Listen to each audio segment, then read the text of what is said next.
Yes, good afternoon everyone. Financial management की class को start करते हैं। ठीक है, लास्ट लेक्चर में हम लोग रेशियो ही कर रहे थे and most probably next lecture में नया चैप्टर स्टार्ट होगा। जो कल के लेक्चर में न्यू चैप्टर स्टार्ट होगा वो होगा कैपिटल स्ट्रक्चर।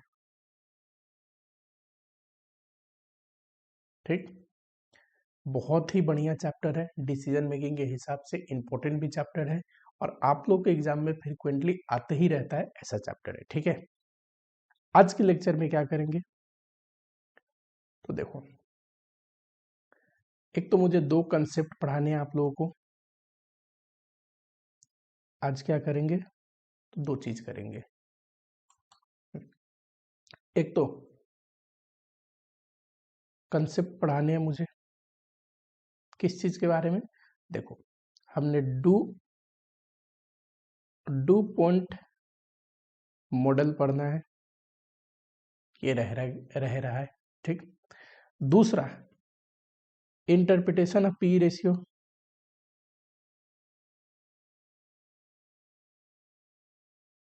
ये बहुत यूज होता है मार्केट में पी रेशियो, तो इसकी इंटरप्रिटेशन कि पी रेशियो को देख के हमें क्या समझ में आता है और कैसे डिसीजन लेना है ये देखेंगे। ठीक, और इसके बाद प्रैक्टिस करेंगे रेशियो के बहुत सारे क्वेश्चंस। ठीक है, चलो तो क्लास को स्टार्ट करते हैं। सबसे पहले डू पॉइंट मॉडल देखो। डू पॉइंट मॉडल एक फाइनेंशियल एक्सपर्ट ने दिया है। इसका नाम डू पॉइंट कैसे पड़ा? डू पॉइंट एक संस्था है जहां पे वो काम करते थे। ठीक, और उन्होंने एनालिसिस करने का रेशियो का एक मॉडल दिया है जिसको बोलते हैं two point model. Two point model ना बड़ा ही डेप्थ एनालिसिस है रेशियो का। इसमें ओरिजिनली तो रिटर्न ऑन इक्विटी के बारे में बोला था, लेकिन बाद में इसी मॉडल से रिटर्न ऑन कैपिटल एम्प्लॉयड भी लोग एनालिसिस करते हैं। ठीक है, पढ़ने से पहले जरा एक एग्जाम्पल देखना। ये नोट्स नहीं है, अभी नोट्स लिखेंगे, एग्जाम्पल चलो यहाँ पे ले लेता हूँ। रिटर्न ऑन इक्विटी ये कैसे निकालते थे? पैट डिवाइड बाय नेटवर्थ या फिर शेयर होल्डर फंड या फिर प्रोप्राइटरी फंड, यही बोलते हैं, इंटू 100। ठीक, इंटू 100, करेक्ट। और ये बताता क्या है कि हम अपनी शेयर होल्डर फंड पे कितना रिटर्न जनरेट करते हैं। रिटर्न ऑन इक्विटी यही बताता है ना कि शेयर होल्डर फंड पे कितना रिटर्न जनरेट कर पा रहा है कंपनी। ठीक है, अभी जरा देखना, इसको ऐसे ब्रेक कर सकते हैं क्या? PAT divide by sales into sales divide by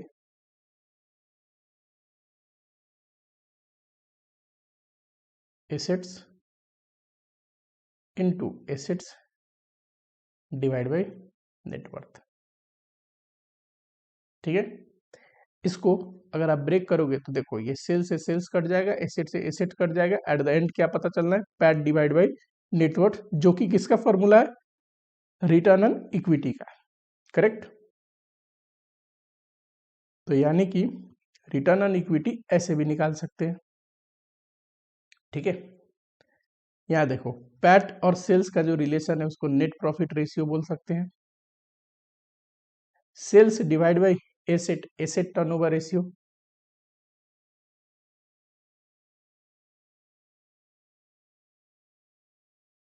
and asset divide by net worth. ऐसा कोई रेशियो तो नहीं पड़ा था, तो इसको नया नाम दे दिया गया है इक्विटी मल्टीप्लायर, कि इक्विटी का कितना टाइम्स एसेट है, करेक्ट। अब तीन चीजों को इनटू करने के बाद भी रिटर्न ऑन इक्विटी निकाला जा सकता है। कैसे? Net profit ratio into asset turnover ratio into equity multiplier. अब ध्यान से सुनना, ये बताता क्या है आपको। देखो, जो ट्रेडिशनल मेथड था ना, जो रेशियो निकालते थे पैट डिवाइड बाय नेटवर्थ, इससे सिर्फ ये पता चल सकता है, किसी इंसान को अगर ये दिखा दिया जाए और बताया जाए बताइए, तो वो सिर्फ ये बता सकता है कि ये जो कंपनी है अपने शेयर होल्डर फंड पे कितना रिटर्न जनरेट कर रहा है, करेक्ट। लेकिन वही रिटर्न ऑन इक्विटी निकालने का जो ये डिटेल एनालिसिस है, इसमें बहुत चीज पता चलेगा, देखना जरा। एसेट डिवाइड बाय नेटवर्थ, यानी कि इक्विटी से और प्रीफरेंस को जोड़ दिया जाए तो नेटवर्थ आता है। एसेट नेटवर्थ का कितने टाइम से, इससे हमें ये पता चल जाएगा कि 1 रुपए का नेटवर्थ यूज करके, 1 रुपए का शेयर होल्डर फंड यूज करके कितने रुपए का एसेट हमने जनरेट किया है। यानी कि बचा हुआ एसेट कैसे जनरेट हुआ होगा, डेट फाइनेंसिंग से। तो इससे हमें फाइनेंशियल पोजीशन पता चलता है कंपनी का कि फाइनेंसिंग कैसा है, डेट कितना है इसमें। ठीक है, मान लो ये आया 5 इक्विटी मल्टीप्लायर। इसका मतलब क्या है कि कंपनी में 1 रुपए का शेयर होल्डर फंड है तो उससे 5 रुपए का एसेट फाइनेंस हो रखा है।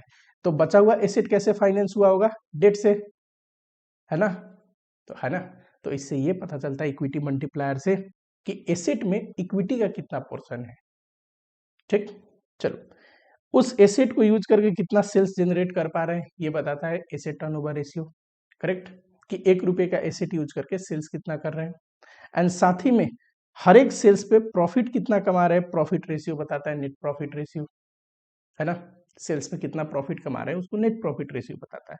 तो मोटा मोटी इक्विटी से कितना एसेट जनरेट हुआ, एसेट से कितना सेल जनरेट हुआ और सेल्स में कितना प्रॉफिट कमा रहे हैं। अब देखो इससे बहुत चीज पता चल गया। होने को तो ये 3 इंटू करके यही निकलेगा, return on equity, share return on equity या शेयर होल्डर फंड। लेकिन इससे बहुत चीज कंपनी के बारे में पता चलेगा। कैसे, अगर किसी को बोलोगे तो इससे पता है क्या पता चलता है, फाइनेंशियल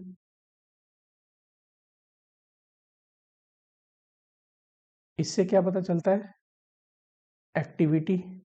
ये फाइनेंशियल रेशियो है ना, तो फाइनेंशियल पोजीशन बताएगा। ये एक्टिविटी रेशियो है, रिसोर्स यूटिलाइजेशन बताएगा कि एसेट को यूज करके कितना सेल्स जनरेट कर पा रहे हैं, और इससे प्रॉफिटेबिलिटी।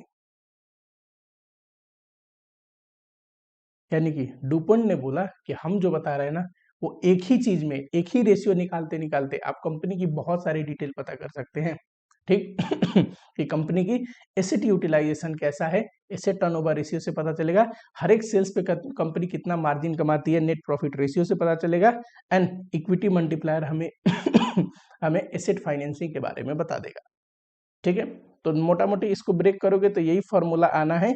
लेकिन इसको डिकम्पोज करके ऐसा बनाया गया है, डिटेल में ऐसा बनाया गया है कि एक रेशियो इंसान देखे, अगर ऐसा निकाला हो फॉर्मूले से रेशियो तो हमें बहुत चीज पता चल सकता है। ठीक, पर वही रेशियो अगर ऐसा निकाला हो सिंपल वे में तो हम सिर्फ ये इंटरप्रेट कर सकते हैं, ये बता सकते हैं कि शेयर होल्डर फंड पे कंपनी कितना जनरेट कर पा रही है।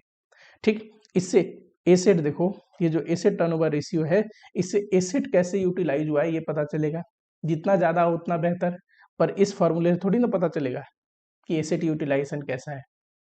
तो यही वाली बात है, इन्होंने क्या बोला, net profit ratio into asset turnover ratio into equity multiplier, इससे निकल जाएगा रिटर्न ऑन इक्विटी। ब्रेक करोगे तो रिटर्न ऑन इक्विटी, ऐसे भी इनको ब्रेक करोगे इस फॉर्मूले को तो यही आने वाला है। ठीक है, चलो एग्जाम्पल देखना। मान लो नेट प्रॉफिट रेशियो है 10%, एसेट टर्नओवर है 2 टाइम्स,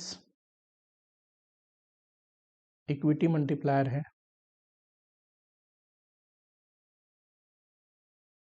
1.5 टाइम्स। करेक्ट, बोलेगा रिटर्न ऑन इक्विटी निकालिए। एमसीक्यू में पूछ सकता है 2 पॉइंट से, तो आप कैसे करोगे, net profit ratio into this into 1.5, है ना। यही है formula, net profit ratio, asset turnover ratio और इक्विटी मल्टीप्लायर, तो ये आ जाएगा 30%। Similarly return on capital employed के लिए देखो, यहाँ पे मैं समझाता हूँ। इसका क्या पढ़ा था मैंने, पीबीआईटी। एक सेकंड के लिए टैक्स भूल जाओ, प्री टैक्स ही बताते हैं। कैपिटल एम्प्लॉयड, क्या इसको मैं ऐसे लिख सकता हूँ, PBIT divide by sales into sales divide by capital employed. ये भी इतना ही होगा। कैसे, सेल्स और सेल्स कटने के बाद यही तो आएगा। तो कहने का मतलब डुपॉन्ट ने बोला कि आप ऐसे भी निकाल सकते हो इसको। ये क्या होता है बताओ, operating profit ratio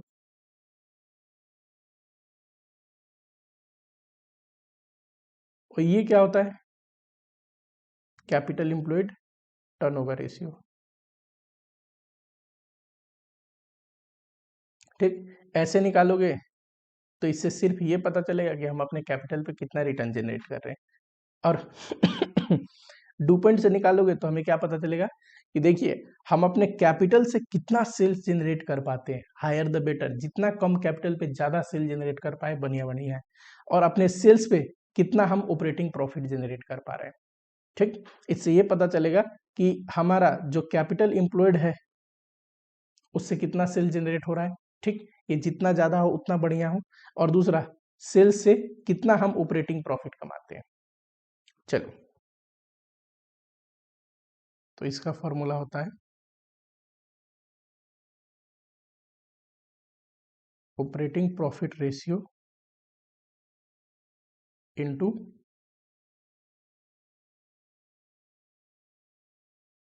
capital employed turnover ratio. इससे एक बार ही 2 मार्क्स का क्वेश्चन आया था पुराने सिलेबस में, जब इससे पहले सीए इंटर नहीं, जो उससे भी पहले सीए आईपीसी से हुआ करता था, आई डोंट नो 17 या 16 में, तब एक क्वेश्चन आया था 2 मार्क्स में पूछा था छोटा सा से। ठीक है, चलो, 2 पॉइंट ने कुछ नहीं, जो हम निकालते हैं return on equity and return on capital employed, इसी को डिकम्पोज करके थोड़ा डिटेल में फॉर्मूला बताया। ठीक, डिकम्पोज करने का एक ही लॉजिक था कि जो आप सिंपल फॉर्मूले से निकालोगे तो उससे बहुत कम चीज पता चलेगा आपको, पर डिकम्पोज करके डिटेल में जो हम फॉर्मूला बता रहे हैं उससे निकालोगे तो एक ही कैलकुलेशन से कंपनी की बहुत सारी पोजीशन के बारे में आप पता कर सकते हैं। ठीक, चलो, दूसरा टॉपिक है interpretation of P ratio.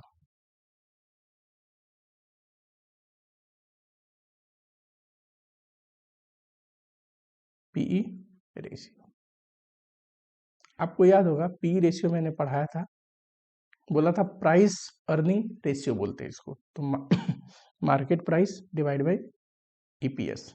Correct, example ले लीजिए, कोई कंपनी है जिसका मार्केट प्राइस आज के डेट में 20 है और अर्निंग पर शेयर उस कंपनी का 2 है, तो पी रेशियो कंपनी का कितना आएगा?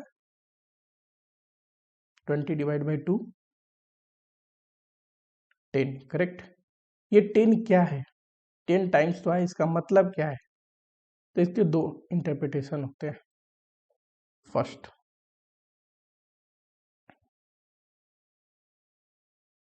देखो, लिखो फटाफट। पहला इंटरप्रिटेशन है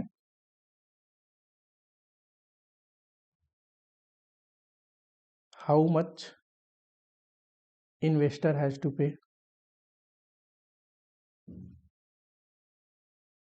टू अर्न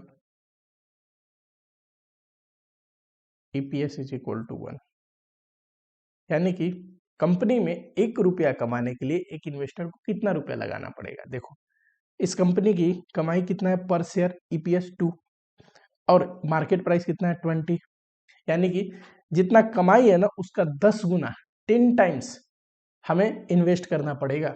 एक शेयर 20 का खरीद रहे हैं और ईपीएस है 2 रुपया, यानी कि 10 टाइम्स हमने ज्यादा दिया है शेयर प्राइस के लिए। How much a investor has to pay to earn EPS of 1, 1 रुपया कमाने के लिए हम कितना?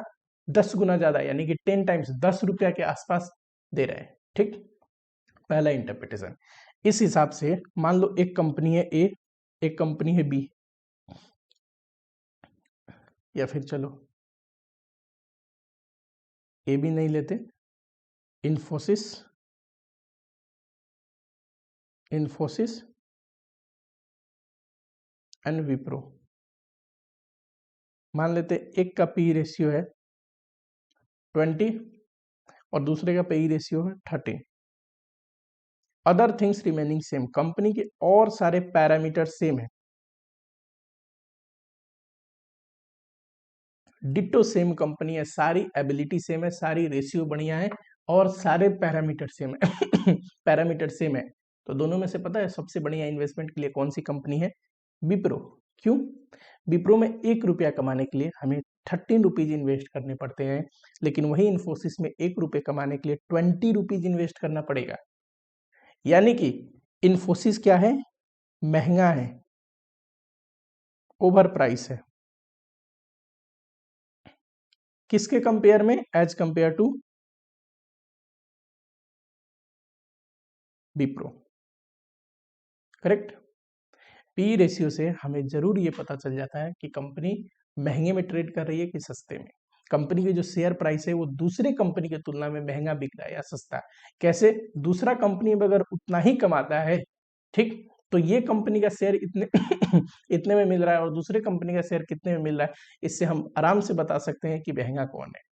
मान लो ये दोनों में कंपेयर करें, दोनों कंपनी लगभग सेम है, सारे पैरामीटर सेम होंगे और सारे जो पैरामीटर है जिसके बेसिस पे मैं डिसीजन लेता हूं, तो पी रेशियो क्या बोलेगा, पी रेशियो बोलेगा विप्रो में ₹1 कमाने के लिए आपको ₹13 इन्वेस्ट करने पड़ रहे हैं। 13 टाइम्स है ये, पर ₹1 का एग्जांपल दे रहा हूं तो इसलिए मैंने ₹13 बोला, ठीक। एंड इन्फोसिस में वही ₹1 के लिए ₹20 आपको इन्वेस्टमेंट करने पड़ेंगे, ठीक है।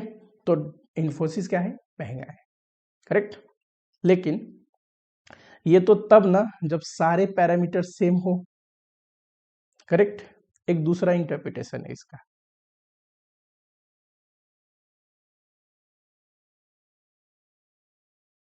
How much a investor is willing to पे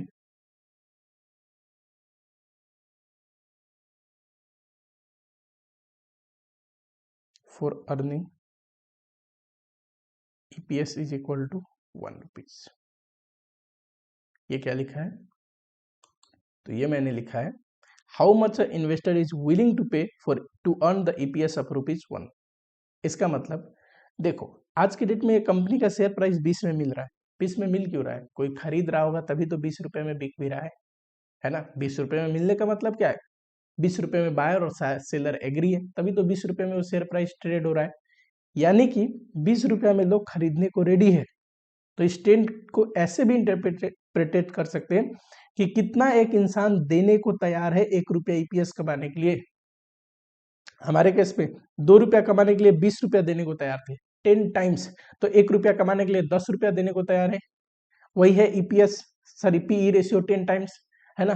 तो कहने का मतलब इसको ऐसा भी तो बोल सकते हैं कि एक इन्वेस्टर ₹10 देने को तैयार है ₹1 कमाने के लिए, करेक्ट। ऐसा तो देखो, एक इंटरप्रिटेशन कितना देना पड़ेगा, दूसरा इंटरप्रिटेशन कितना देने को तैयार है, बस दोनों का अप्रोच अलग है। इस हिसाब से यहाँ देखो, सेमी एग्जांपल लेता हूँ, इन्फोसिस या फिर कोई एक दो कंपनी ऐसा ले लो जो अननोन हो। ये 20 PE है, ये 15 PE है, करेक्ट। अब पहले इंटरप्रिटेशन जो था उस हिसाब से कौन सा सस्ता है, ये चीफ है, ये ओवर प्राइस है।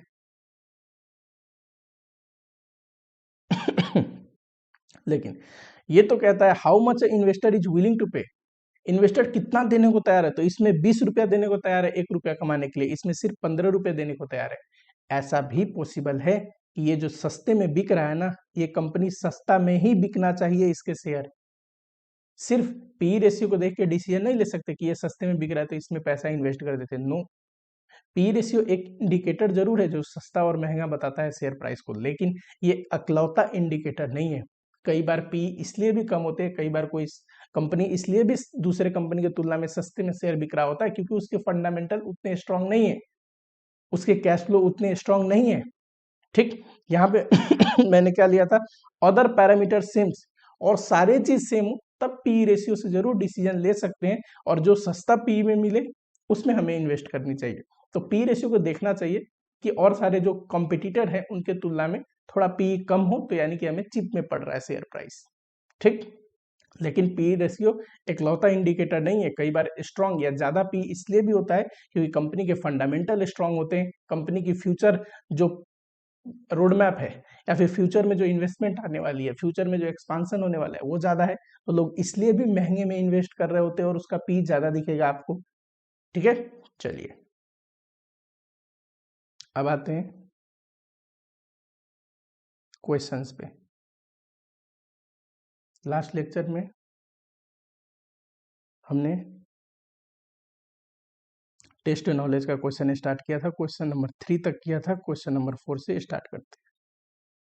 आओ, Ganpati Limited has furnish following ratios and information. ठीक है, देखो फटाफट से। ठीक है, और दिया क्या है, तो हमें दे रखा है sales 60 lakh, return on net worth 25%। ठीक है, ये rate of tax 50%, share capital is to reserve का जो रेशियो है 7:3 है, करेंट रेशियो दे रखा है, नेट प्रॉफिट टू सेल्स दे रखा है। अच्छा बताओ, यहाँ पे सेल्स दिया है और यहाँ पे नेट प्रॉफिट टू सेल्स दिया है, यहाँ से क्वेश्चन ब्रेक हो जाएगा। करेक्ट, जब भी एक रेशियो और उसका वैल्यू भी दे उनमें से किसी को, तो वहीं से क्वेश्चन को ब्रेक करना है। इन्वेंट्री टर्नओवर रेशियो किस पे निकालना है, कॉस्ट ऑफ गुड्स सोल्ड पे, कॉस्ट ऑफ गुड्स सोल्ड भी दे रखा है, इंटरेस्ट ऑन डिवेंचर दे रखा है। यहाँ देखो 15% डिवेंचर है, ध्यान रखना। अकाउंट रिसीवेबल दे रखा है, अकाउंट पेएबल दे रखा है। पूछा क्या है, एक तो बैलेंस शीट हमें फुलफिल करना है जो ये दे रखा है, और दूसरा ऑपरेटिंग एक्सपेंस निकालना है। कोई दिक्कत नहीं, ऑपरेटिंग एक्सपेंस निकाल देंगे। आइए जरा,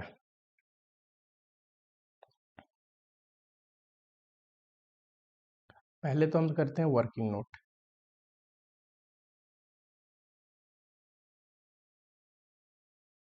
करेक्ट, देखो जरा, नेट प्रॉफिट टू सेल्स 6.5% है और सेल्स ये रहा, यानी कि नेट प्रॉफिट रेशियो दे रखा है 6.25 है ना, 25%। ये क्या होता है, ये होता है कि सेल्स का नेट प्रॉफिट कितना है, हमें सेल्स प्रोवाइड है 60 लाख, देयरफॉर नेट प्रॉफिट कैसे निकलेगा, 60 लाख का 6.25%। बताओ,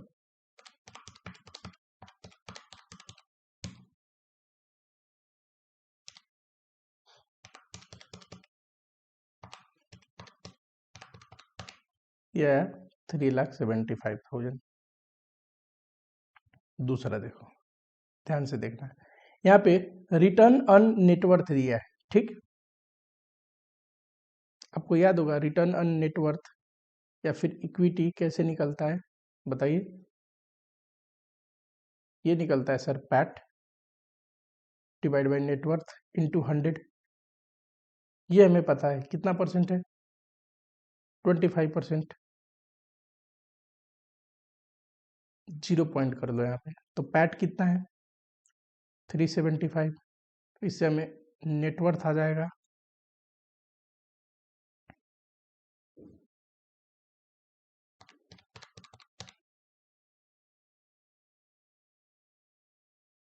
ठीक। अब देखो, नेटवर्थ में क्या यहाँ पे कोई प्रीफरेंस है नहीं, प्रीफरेंस होता तो वो भी उसमें होता, प्रीफरेंस है नहीं, तो सिर्फ इक्विटी और रिजर्व मिलकर नेटवर्थ बने हैं, और इक्विटी और रिजर्व का रेशियो दे रहा है 7:3।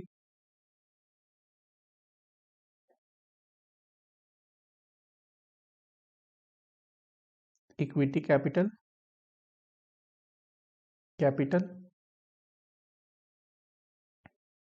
Reserve and surplus 15 lakh divide by ratio का टोटल 10 इंटू 7।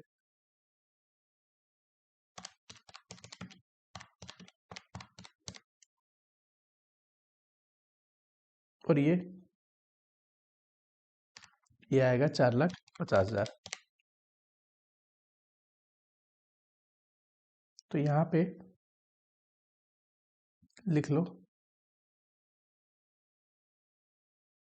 अकाउंट पेबल दे रखा है कितना, 2 लाख।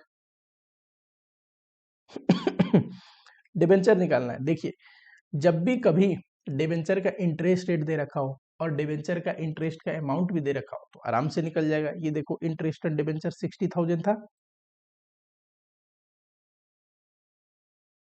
दे रखा है ना इंटरेस्ट ऑन डिबेंचर।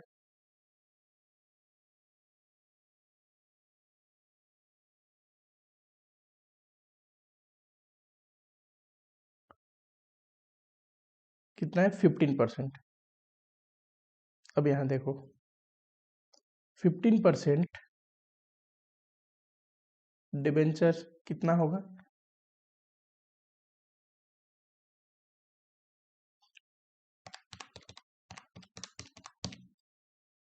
4 लाख का डिबेंचर होगा। ये कैसे निकला सर? हमें पता है फेस वैल्यू में इंटरेस्ट रेट इनटू करते हैं तो इंटरेस्ट का अमाउंट आता है, करेक्ट। तो इस हिसाब से फेस वैल्यू ऑफ डिबेंचर निकालना हो तो इंटरेस्ट का amount divide by interest rate. किसी चीज का 15% अगर 60,000 है तो 100% कितना, ठीक।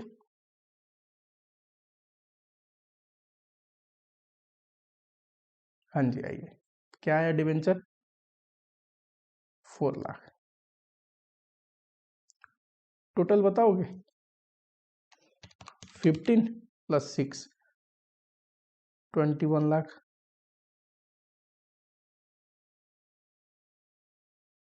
टोटल लायबिलिटी एंड इक्विटी कितना आएगा, 21 लाख। तो एसेट भी उतना ही आनी चाहिए ना। Total assets is equal to total liability is equal to 21 lakh.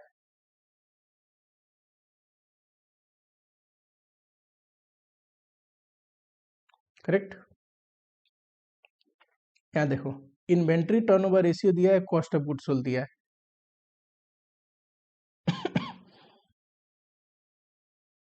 Inventory turnover ratio का फॉर्मूला बताइए। ये होता है sir cost of goods sold divide by average inventory. पर एवरेज इन्वेंट्री फॉर्मूला तभी लगाएंगे जब एवरेज का इंफॉर्मेशन हो, ओपनिंग के बारे में कुछ दिया हो, कुछ भी ना बोले ओपनिंग के बारे में तो ये लगाना संभव नहीं है। फिर क्लोजिंग स्टॉक या क्लोजिंग इन्वेंट्री कितना है, ये 18 लाख है, ये 12 टाइम्स है।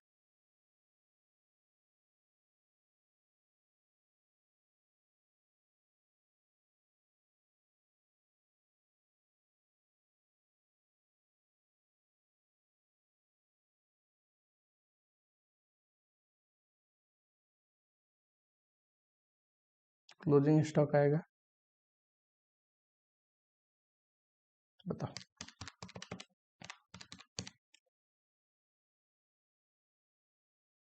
क्लोजिंग स्टॉक तो आ गया। यहाँ देखो रिसीवेबल दे रखा है 2 लाख, तो रिसीवेबल तो दे ही रखा है, कोई दिक्कत नहीं है। करेंट रेशियो कितना है, तो करेंट रेशियो है 2 टाइम्स।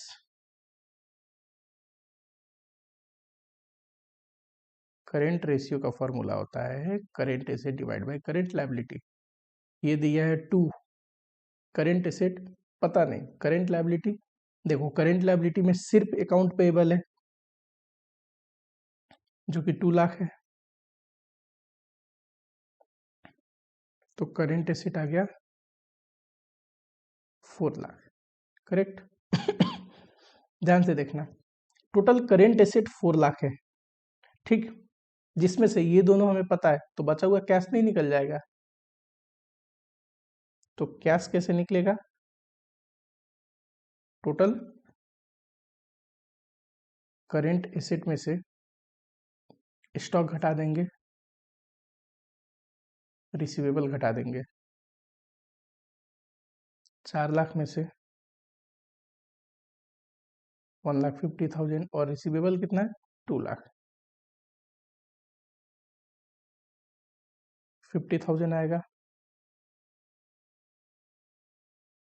उसके बाद ये देखो टोटल एसेट कितना है 21 लाख का, करेंट एसेट कितना है 4 लाख का, तो फिक्स एसेट नहीं निकल जाएगा 17 lakh. Fix asset is equal to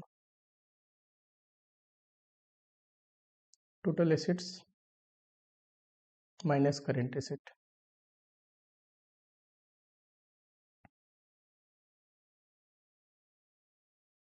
correct. अब जरा देखो बैलेंस शीट बना लो।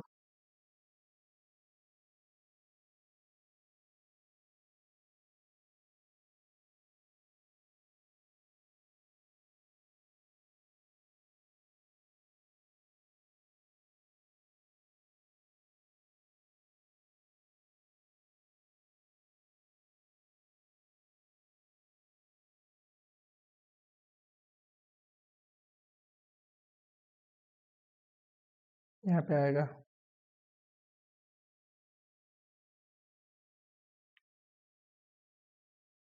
लायबिलिटीज एंड इक्विटी, या सिर्फ लायबिलिटीज लिखोगे तब भी चलेगा।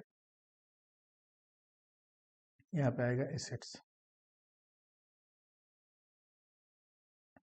Fix asset 17 lakh, current asset इसमें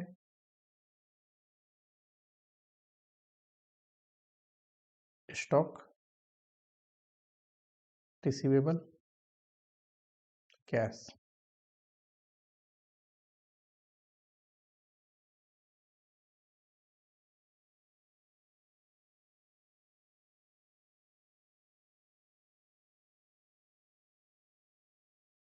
share capital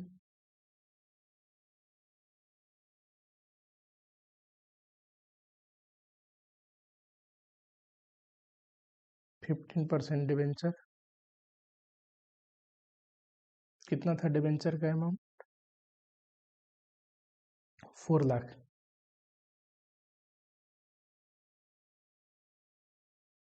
and account payable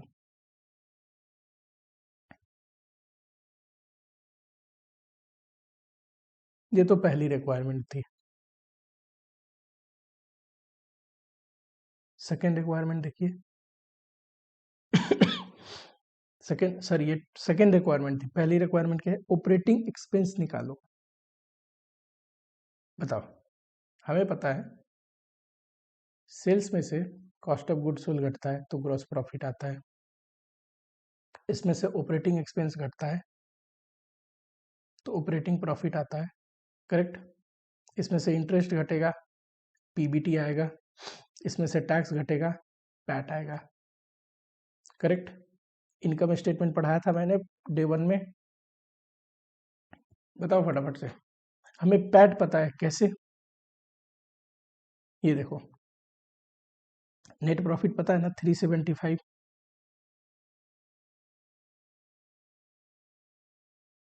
net profit पता है 375। ध्यान से देखना, क्या टैक्स रेट पता है? तो हाँ जी सर, टैक्स रेट भी कहीं दे रखा था 50%।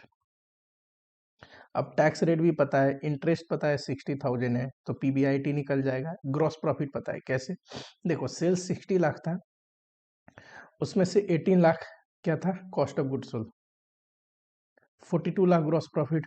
अब किसी इंसान को ग्रॉस प्रॉफिट पता हो, पीबीआईटी निकाल सकता है, तो बचा हुआ जो इनका डिफरेंस है वो क्या है? बताओ फटाफट से, ऑपरेटिंग एक्सपेंस। चलो, पैट पता है अपने को 3,75,000, इसमें टैक्स जोड़ देते हैं जो कि 50% है, तो टैक्स भी इतना ही होगा। तो ये आ गया profit before tax, reverse calculate कर रहे हैं।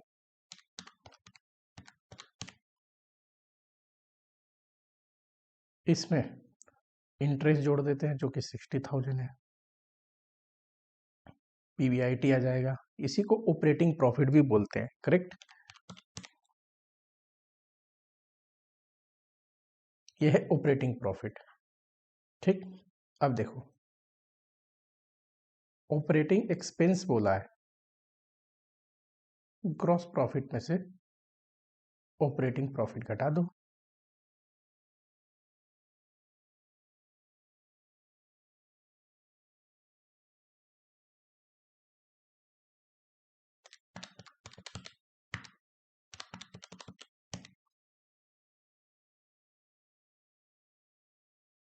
ठीक है 3399। चलिए ये क्वेश्चन हो गया, फटाफट से लिखो, नेक्स्ट क्वेश्चन की ओर बढ़ते हैं, ठीक है ठीक है। चलिए आगे बढ़ते हैं इस क्वेश्चन के बाद। नेक्स्ट क्वेश्चन है क्वेश्चन नंबर 5, बहुत ही आसान क्वेश्चन है ये भी। आओ जरा देखो, long term debt to net worth दे रखा है 0.5:1। लॉन्ग टर्म डेट में हमें पता है सिर्फ लॉन्ग टर्म डेट लेना है, टोटल डेट नहीं। एंड नेटवर्थ, नेटवर्थ किसको बोलते हैं? शेयर होल्डर फंड को। इसमें क्या होता है, याद करते रहो बार बार, equity share holder fund plus preference share capital, ये दोनों जोड़ देते हैं तो शेयर होल्डर फंड आता है, इसी को नेटवर्थ भी बोलते हैं, प्रोप्राइटरी फंड भी बोलते हैं, ठीक। एसेट टर्नओवर रेशियो, इसका रेशियो क्या है, एसेट्स, एसेट टर्नओवर है ना, turnover divide by assets. Average collection period बताओ जरा जरा फटाफट से। एवरेज कलेक्शन पीरियड वैसे तो एवरेज रिसीवेबल पे आता है, लेकिन एवरेज रिसीवेबल संभव ना हो तो क्लोजिंग रिसीवेबल पे निकाल लेंगे ठीक। Inventory turnover ratio cost of goods sold पे निकालते हैं, संभव ना हो तो सेल्स पे निकालेंगे। वैसे तो एवरेज इन्वेंट्री पे निकलता है, लेकिन एवरेज इन्वेंट्री संभव ना हो तो क्लोजिंग इन्वेंट्री पे निकाल लेंगे। GP margin, acid test ratio, इसी को क्विक रेशियो बोलते हैं या लिक्विड रेशियो। कह रहा है assume 360 days in year all the sales are on credit sale. करना क्या है, प्रिपेयर बैलेंस शीट। ये जो बैलेंस शीट इसने इनकम्प्लीट दे रखा है ना, इसको बनाएंगे। बैलेंस शीट में ध्यान से देखना, ये लायबिलिटी साइड है, इक्विटी एंड लायबिलिटी, और ये टोटल एसेट साइड है, ठीक। थोड़ा रिवर्स है बैलेंस शीट, जिसमें लायबिलिटी साइड में नोट्स एंड पेबल दिया है, करेंट लायबिलिटी है ये, करेक्ट। लॉन्ग टर्म डेट नहीं दे रखा, and common equity and retain earning पता है नेटवर्थ है ये। Share holder fund, preference share capital है ही नहीं, तो यही शेयर होल्डर फंड हो गया 2 लाख का, करेक्ट। अब क्वेश्चन यहां से ब्रेक हो जाएगा, क्यों, जब भी जिसका डिटेल दिया हो और उसी का रेशियो दिया हो, जैसे कि यहाँ देखिए long term debt to net worth ratio दिया था, यहाँ नेटवर्थ यूज हुआ है और नेटवर्थ पता भी है, तो यहां से क्वेश्चन ब्रेक हो जाएगा। चलो क्वेश्चन नंबर 5, वर्किंग नोट करते हैं, या बैलेंस शीट यहीं पे बना लो, लास्ट में फिल कर लेंगे वर्किंग नोट, उसके बाद करते हैं। ये बैलेंस शीट है,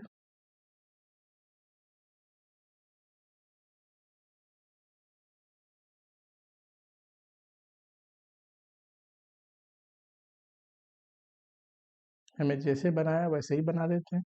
यहाँ पे इक्विटी एंड लायबिलिटी है, यहाँ पे एसेट्स है, इसमें क्या है, नोट्स एंड पेएबल, उसके बाद long term debt, long term date, common stock, retained earning, ये दे रखा है 1 लाख, 1 लाख। अच्छा नोट्स एंड पेएबल भी दे रखा है 1 लाख, यानी कि लायबिलिटी एंड इक्विटी साइड में सिर्फ लॉन्ग टर्म डेट निकाल लूंगा, टोटल लायबिलिटी एंड इक्विटी आ जाएगा। एसेट साइड में देखिए कुछ भी नहीं दे रखा, cash, account receivable, inventory, plant and equipment. Cash, account receivable, receivable, inventory and plant and equipment. चलो पता है, इनमें से मैं ये रफली कर रहा हूं, आप मत करना सॉल्यूशन में। ये करेंट एसेट है, ये फिक्स एसेट है, करेक्ट। चलो वर्किंग नोट करते हैं। सबसे पहला दे रखा है long term debt to net worth 0.5 1, यही है। लॉन्ग टर्म डेट कैसे निकलेगा, 0.5 इंटू नेटवर्थ, और long term debt is equal to 0.5 into net worth. बताइए नेटवर्थ में ये दोनों आएगा 2 लाख, तो लॉन्ग टर्म डेट तो 1 लाख आ गया। कैसे लिख लोगे, नेटवर्थ में आता है common stock plus retained earning, ठीक, 1 लाख प्लस 1 लाख 2 लाख, यहाँ पे रख दिया, तो टोटल कितना आया बताओ, टोटल आया 4 लाख, तो टोटल एसेट भी आएगा 4 लाख। इसको लिखोगे कैसे?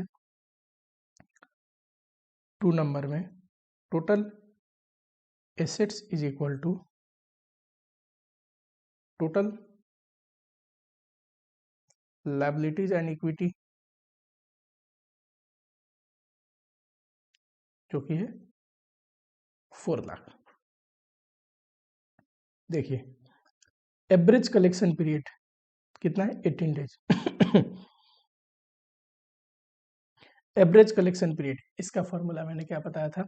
एवरेज रिसीवेबल, लेकिन वो तो संभव नहीं है, तो सिर्फ रिसीवेबल लिख दो, डिवाइड बाय क्रेडिट सेल। बोला है सारा ही सेल क्रेडिट सेल पे, और सेल है है कितना? तो सेल्स निकाल सकते हैं कैसे? टोटल एसेट टर्नओवर है 2.5 टाइम्स। तो इससे पहले तो एक काम करते हैं, यहाँ पे एसेट टर्नओवर है, एसेट टर्नओवर होता है टर्नओवर डिवाइड बाय, होता तो एवरेज एसेट है, पर संभव ही नहीं है एवरेज एसेट निकाल पाना, तो हम लिख देंगे एसेट्स। और ये क्या है? 2.5 टाइम्स। देखो ध्यान से, मैं इसको थोड़ा इरेज कर देता हूँ। देखो 2.5 टाइम्स है टर्नओवर एसेट्स। एसेट हमें पता है 4 लाख का है, टर्नओवर पता चल जाएगा 4 का 2.5 करोगे तो ये 10 लाख आएगा। यहाँ पे देखो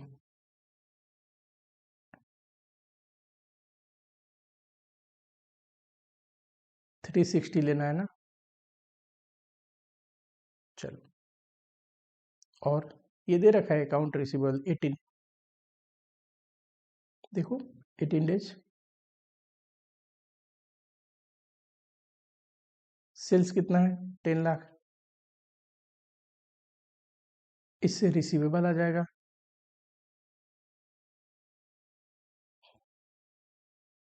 करना था पहले आपको एसेट टर्नओवर फिर रिसीवेबल, पर मैंने पहले ही रिसीवेबल लिख लिया था, तो एसेट टर्नओवर नीचे कर दिया। ठीक,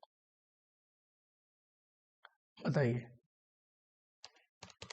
10 लाख डिवाइड बाई 360 इंटू 18, 50,000 आ रहा है, 50,000 करेक्ट। अब देखो ग्रॉस प्रॉफिट मार्जिन है 10%,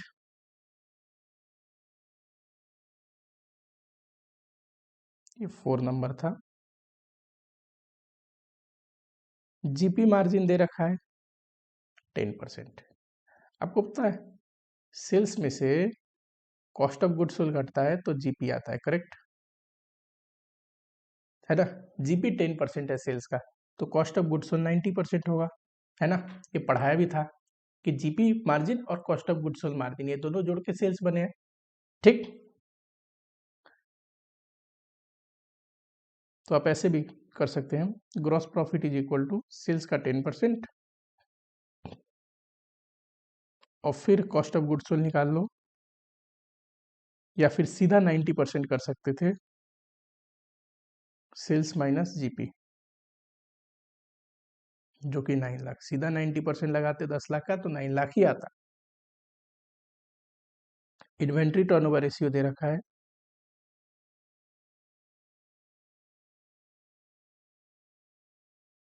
ये निकलता है cost of goods sold divide by average inventory. Average का इंफॉर्मेशन ना हो तो क्लोजिंग इन्वेंट्री। कितना है कॉस्ट ऑफ ये inventory turnover ratio? 9 times.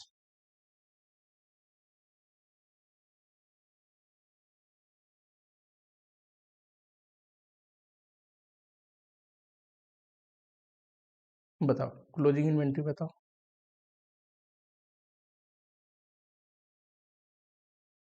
1 lakh, correct.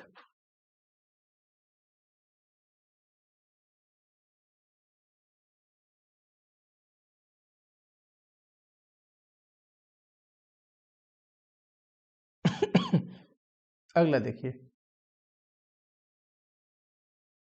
यहाँ पे एसिड टेस्ट रेशियो दिया है या क्विक रेशियो भी बोलते हैं, ठीक है, इसको यूज करते हैं। एसिड टेस्ट रेशियो का फॉर्मूला होता है current asset less stock less prepaid, prepaid है नहीं तो कोई दिक्कत नहीं, डिवाइड बाय करेंट लायबिलिटी। ये कितना है एसिड टेस्ट रेशियो 1:1 का मतलब 1 आएगा। करेंट एसेट हमें पता नहीं, इन्वेंट्री हमने अभी निकाला 1 लाख। करेंट लायबिलिटी ये हमें पता है, कैसे, यहाँ देखो एक ही तो करेंट लायबिलिटी है, नोट पेबल।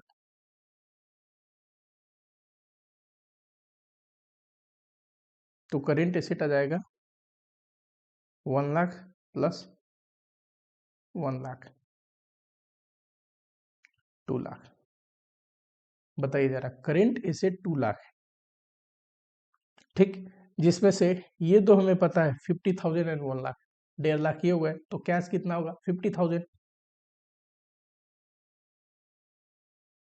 कैश कैसे निकलेगा, टोटल करेंट एसेट में से स्टॉक घटा दूंगा एंड रिसीवेबल घटा दूंगा।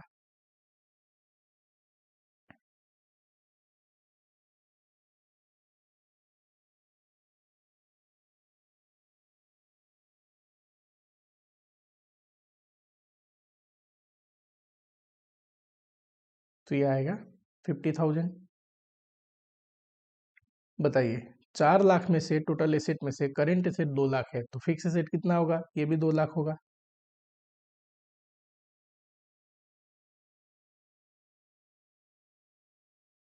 प्लांट एंड इक्विपमेंट कितना आएगा, टोटल एसेट में से करेंट एसेट घटा दीजिए।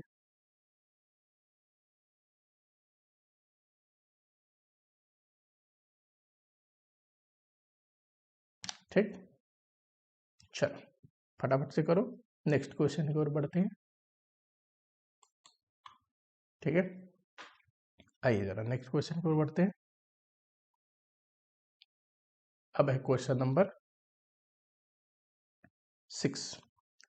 इस क्वेश्चन में एक बढ़िया पॉइंट है, ये रेशियो है तो क्वेश्चन छोटा, पर यहाँ पे बच्चे आगे फंस जाते हैं, ठीक। चलो अच्छा क्वेश्चन है ये, ऐसे ही क्वेश्चन कई बार पूछता है जो छोटा भी हो और फंसने वाला भी हो। फिर क्वेश्चन बोलेगा हमने तो क्वेश्चन छोटा ही पूछा है, और बच्चे बोलेंगे मुश्किल आ गया क्वेश्चन। चलो, नेट वर्किंग कैपिटल ये क्या होता है, current asset minus current liability दे रखा है, बैंक ओवरड्राफ्ट दे रखा है, ये करेंट लायबिलिटी के ही अंदर आता है। Fix asset to proprietary ratio दे रखा है, यानी कि fix asset divide by proprietor fund. Proprietor fund को शेयर होल्डर फंड भी बोलते हैं, नेटवर्क भी बोलते हैं। रिजर्व दे रखा है, करेंट रेशियो दे रखा है, ये क्या है, current asset divide by current current liability. And liquid ratio जिसको क्विक रेशियो बोलते हैं, ये भी दे रखा है। नोट करो, एक क्वेश्चन नंबर 6 है ना, नोट क्या करो, लिखने की जरूरत नहीं, समझना। जहां पे भी वर्किंग कैपिटल दे, क्योंकि इसमें करेंट एसेट और करेंट लायबिलिटी दोनों आ रहे हैं, और साथ में करेंट रेशियो भी दे, क्योंकि इसमें भी करेंट एसेट और करेंट लायबिलिटी दोनों आ रहे हैं, तो क्वेश्चन यहां से ब्रेक होगा। क्यों, क्योंकि देखो इक्वेशन बन सकता है ना, दोनों में ही करेंट एसेट और करेंट लायबिलिटी का यूज हो रहा है, ठीक। तो जहां पे भी नेट वर्किंग कैपिटल दे दे आपको और करेंट रेशियो दे दो, आंख बंद करके वहां से क्वेश्चन शुरू कर देना है, क्वेश्चन ऑटोमेटिक बन जाएगा, ठीक। एक बार मैंने पीछे बताया था कि जहां पे भी एक रेशियो दे और उससे संबंधित कोई भी ऐसा फिगर दे जो उस रेशियो में यूज हुआ है, तो क्वेश्चन वहां से ब्रेक हो जाएगा। पहला लॉजिक था। सेकेंड लॉजिक में क्या बोल रहा हूं, जहां पे भी नेट वर्किंग कैपिटल दे और करंट रेशियो दे, क्वेश्चन वहां से ब्रेक हो जाएगा, ठीक। चलो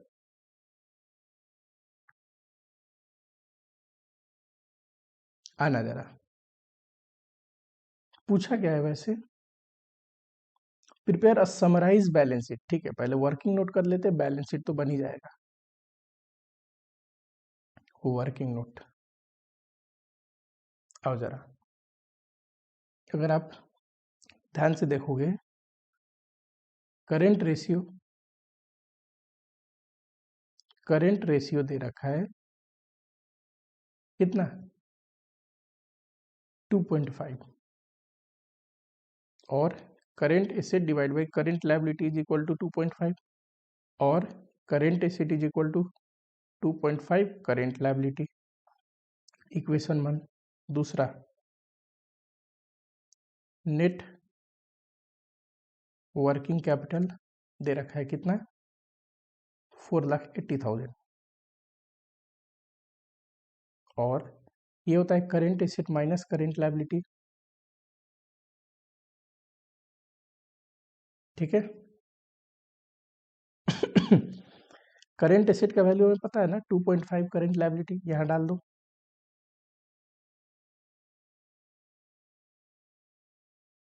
फ्रॉम इक्वेशन 1, ये कैसे हुआ, इक्वेशन 1 को यूज करके 1.5 करेंट लायबिलिटी हो जाएगा,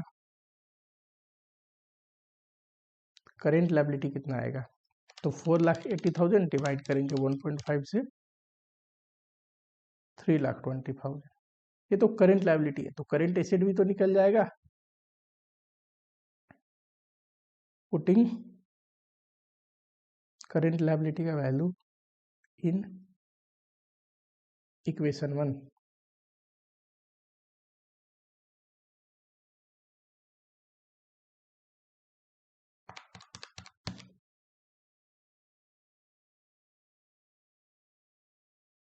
ठीक है। तो ये आ गया करेंट एसेट। जब भी करेंट एसेट करेंट लायबिलिटी इनका इंफॉर्मेशन हो और लिक्विड या क्विक रेशियो दिया हो, उसको यूज करना है आपको।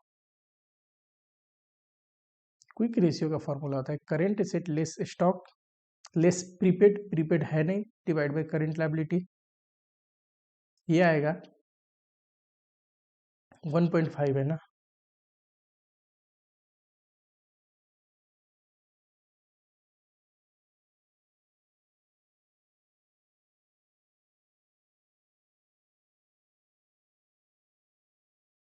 चलो करो।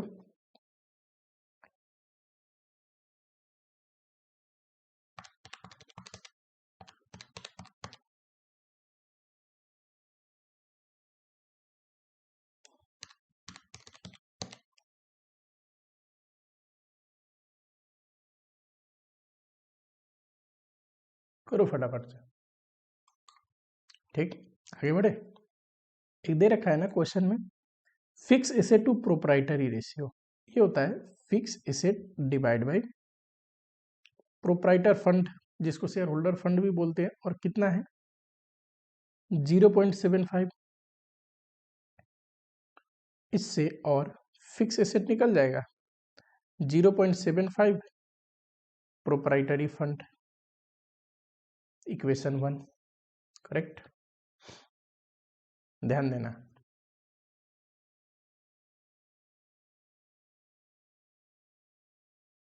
एक बैलेंस शीट को इमेजिन करो, हमेशा ब्रेन में तो बैलेंस शीट बनाए ही रखो। फिक्स एसेट होता है, करेंट एसेट होता है, यहाँ पे क्या होता, equity share holder fund, preference share capital, long term date, current liability. हमें अगर इन दोनों को जोड़ दिया जाए तो बोलते हैं प्रोप्राइटरी फंड, नेटवर्थ या शेयर होल्डर फंड, करेक्ट। ये निकालना हो, ये फिगर निकालना हो, तो पता है क्या करने की जरूरत है, ये प्लस ये और इनमें से ये घटा दो, टोटल एसेट में से ये लायबिलिटी टोटल घटा दोगे तो क्या आएगा, बोलो, proprietary fund. Fix asset plus current asset minus current liability minus long term date, ठीक। बैलेंस शीट से मैंने लिखा कि सर ये दोनों में से ये दोनों घटा देंगे तो बचेगा ये, और फिक्स एसेट कितना है, ये रहा, current asset minus current liability क्या बोलते हैं इसको, बताएगा कोई, करेंट एसेट में से करेंट लायबिलिटी घट जाए तो इसको नेट वर्किंग कैपिटल बोलते हैं, करेक्ट। और नेट वर्किंग कैपिटल दिया है क्या, हाँ जी दिया है, क्या, current asset minus current liability का वैल्यू 4,80,000, लॉन्ग टर्म डेट जरा देखना, there is no long term debt, long term debt कुछ नहीं है।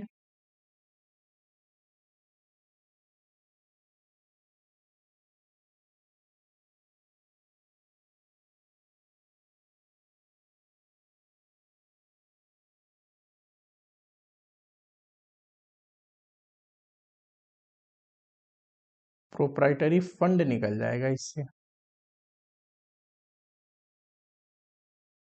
बताओ।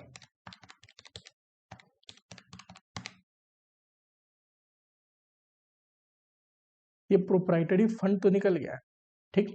अब हमारे केस में ध्यान से देखना, यहाँ पे हमारे केस में रिजर्व दे रखा है 3,20,000। प्रोप्राइटरी फंड में प्रीफरेंस तो है नहीं, तो बच गया इक्विटी शेयर होल्डर फंड, ठीक। इसमें भी इक्विटी शेयर होल्डर फंड में क्या होता है,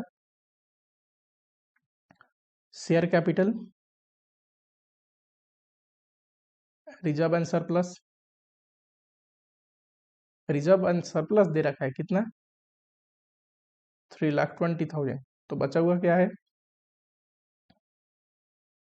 शेयर कैपिटल, करेक्ट। आओ जरा बैलेंस शीट अगर बोले,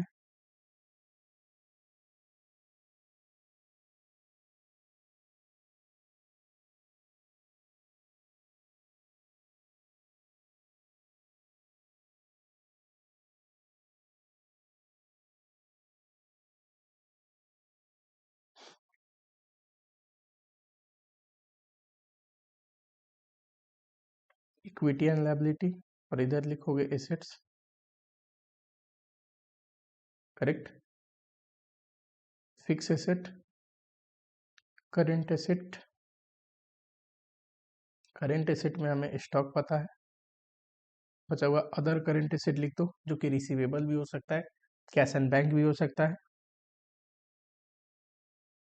अच्छा फिक्स एसेट बताइए, हमें पता है ना, फिक्स एसेट 0.75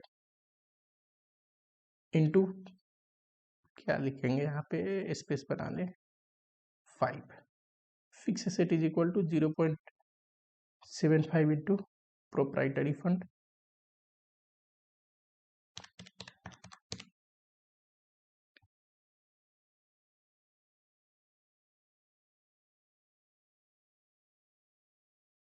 अच्छा करेंट एसेट कितना है, ऊपर हमने निकाला है, current liability 320 and current asset 8 lakh.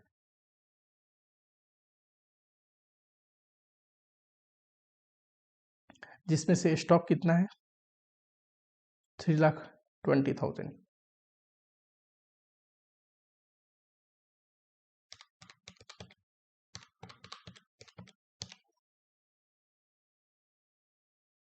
अच्छा इसका टोटल कितना आएगा, 22,40,000। यहाँ पे share capital, reserve and surplus लिख लेना। करेंट लायबिलिटी, इसके अंदर एक तो बैंक को डी दे रखा है, दूसरा अदर करेंट लायबिलिटी या अकाउंट पेबल, जो भी लिखना चाहो लिख दो, कोई दिक्कत नहीं। ये balancing figure, share capital 16 lakh, 320। अच्छा करेंट लायबिलिटी टोटल कितना है,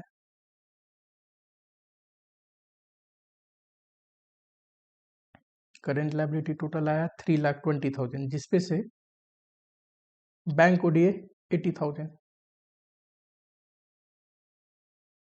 ये 80,000 है, तो 320 में से 80 जाएगा, 240 बचेगा। चलो ये रहा अपना बैलेंस शीट, करिए फटाफट से। चलिए आगे बढ़े।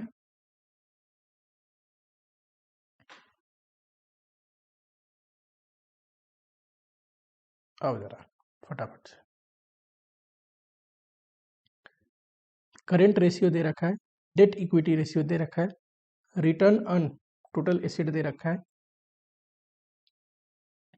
Total asset turnover ratio, cross profit ratio ये दे रखा है, net working capital, fix asset का वैल्यू दे रखा है, इक्विटी का निकल जाएगा।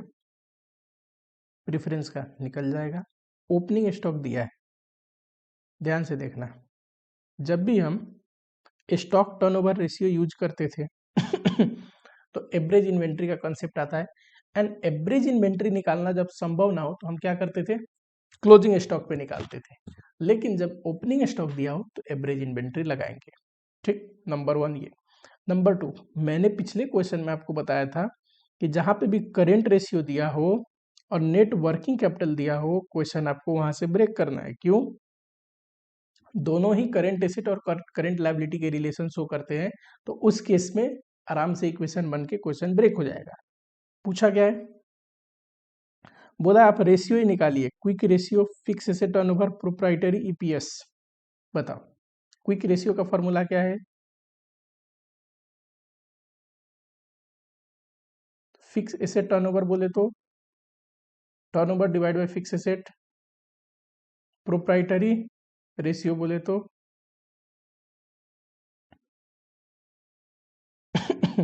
शेयर होल्डर फंड या नेटवर्थ या प्रोप्राइटर फंड, जो भी बोलो, नाम सेम ही है, divide by total assets, and ये बोलो ईपीएस पूछे तो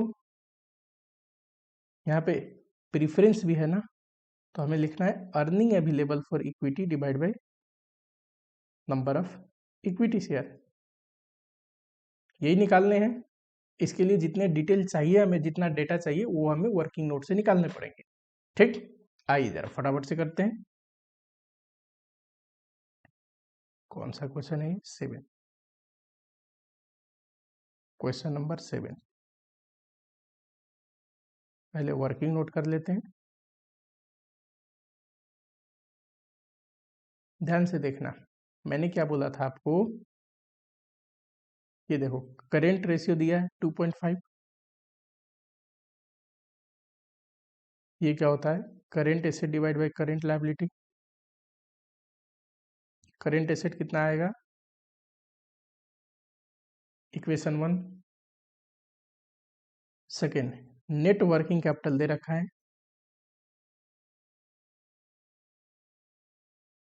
कितना दे रखा है नेट वर्किंग कैपिटल, 13,50,000। ये क्या होता है, करेंट एसेट और करेंट लायबिलिटी का डिफरेंस।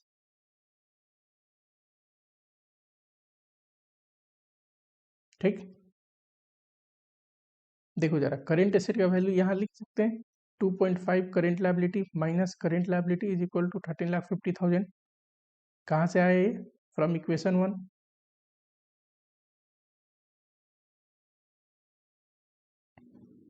और करेंट लायबिलिटी आएगा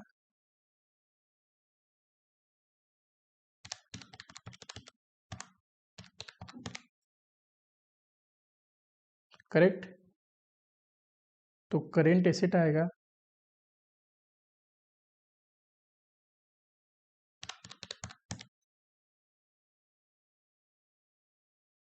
ठीक है।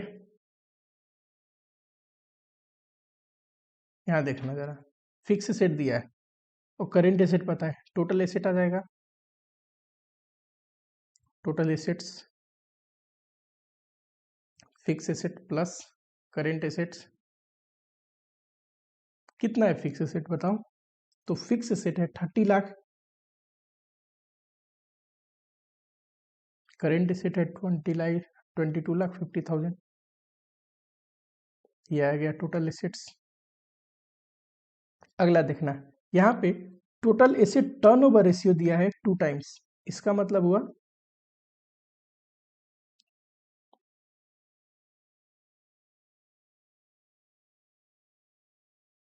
Total asset turnover ratio, turnover divide by total assets.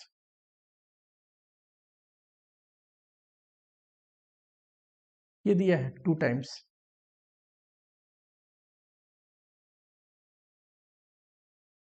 Total asset हमें पता है, अभी निकाल रखा है, ये देखो,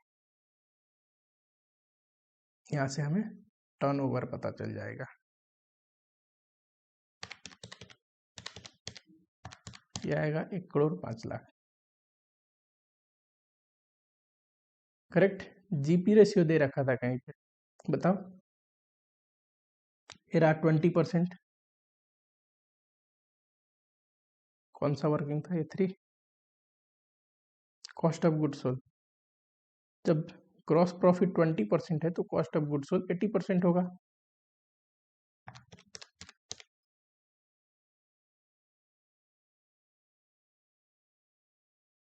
हमें पता है इन्वेंट्री टर्नओवर पर रेशियो दे रखा है, ये निकलता है cost of goodwill divide by average inventory. Closing करेंगे क्या, नहीं, क्यों, ओपनिंग का इन्फॉर्मेशन है तो हमेशा एवरेज इन्वेंट्री। बताओ, इन्वेंट्री टर्नओवर रेशियो ये रहा 7 टाइम्स।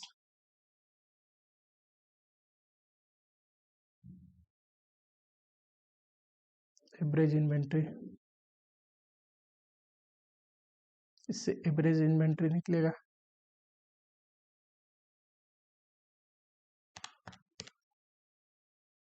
12 लाख। और पता है एवरेज कैसे निकलता है, opening plus closing divide by 2,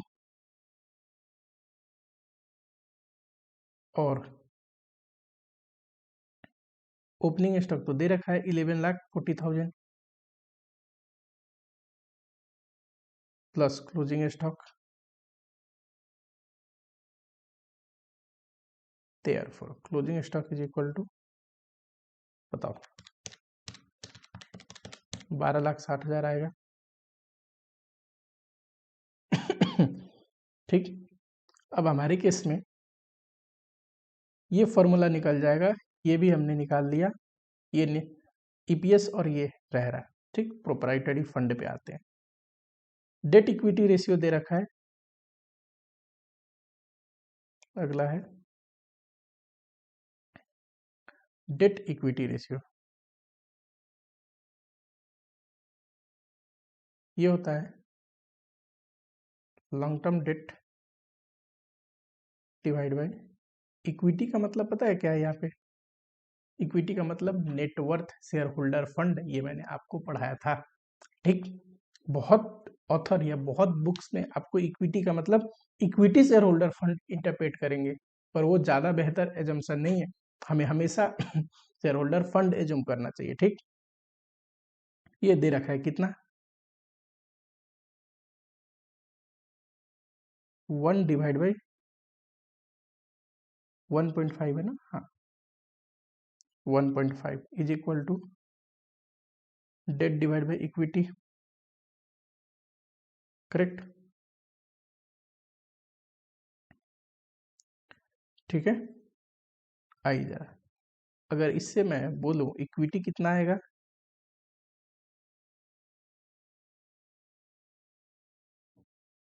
1.5 times of debt, correct. Equity आएगा 1.5 times of date.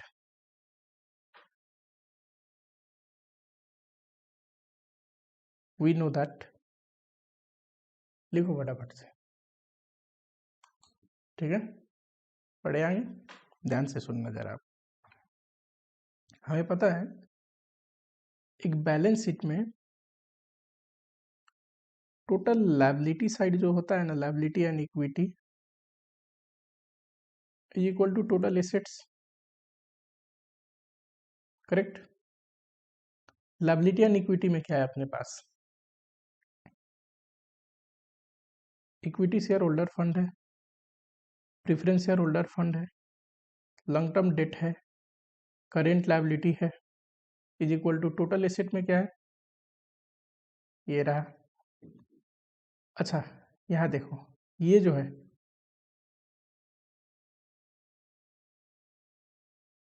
Equity 1.5 times of date हमें पता है, और इक्विटी शेयर होल्डर फंड और प्रेफरेंस शेयर होल्डर फंड मिला के इक्विटी बनता है, तो 1.5 टाइम्स ऑफ डेट लिख दूं, प्लस डेट, ये जो लॉन्ग टर्म डेट है, प्लस करेंट लायबिलिटी, कितना है current liability, current liability 9 lakh,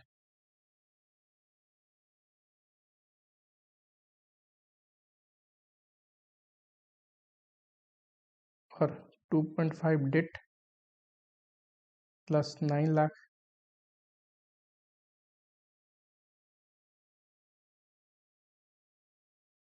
बताओ।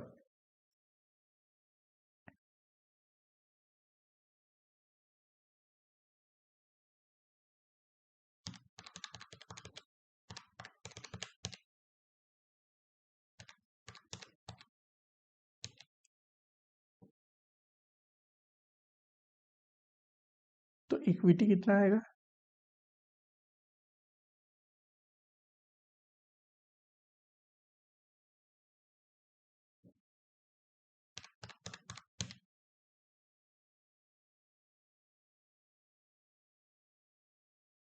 ठीक, यहीं पे इंस्टीट्यूट ने क्या कर रखा है कि इक्विटी का मतलब माना है, इक्विटी का मतलब माना है सिर्फ इक्विटी कैपिटल, यानी कि प्रेफरेंस शेयर होल्डर जिसमें ना जुड़ा हो, अगर वो लेते तो फिर equity plus preference 6 lakh plus long term debt plus current liability 9 lakh is equal to 5250। Correct. इस केस में ये 1.5D plus debt plus 15 lakh is equal to 52,50,000। और यहाँ से डेट कितना आता?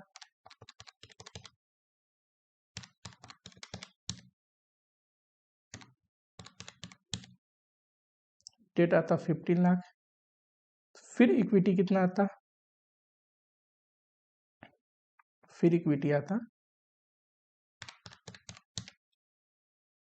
22,50,000। ठीक है। चलो, एंड अब प्रोप्राइटरी फंड निकालते तो हम लिखते इक्विटी, ये जो कि सिर्फ इक्विटी शेयर कैपिटल है, प्लस प्रेफरेंस जोड़ते 28,50,000 आता है। अगर आपने इक्विटी का मतलब सिर्फ इक्विटी माना तो वैसे इक्विटी का मतलब शेयर होल्डर फंड मानना चाहिए। ठीक, मैक्सिमम जगहों पे देखोगे इंस्टीट्यूट खुद शेयर होल्डर फंड ही एज्यूम करता है। आप इंस्टीट्यूट का नोट्स देखोगे उसमें भी लिखा है इक्विटी का मतलब शेयर होल्डर फंड एज्यूम करना है, बट पता नहीं ट्रीटमेंट करते टाइम क्यों ऐसे कर देता है। ठीक, वहीं पे इक्विटी का मतलब शेयर होल्डर फंड मानोगे फिर ये आएगा। ठीक, और आंसर ये आएगा, और ये जो इक्विटी है यही प्रोप्राइटरी फंड भी है। करेक्ट। अब जरा रेशियो निकालो।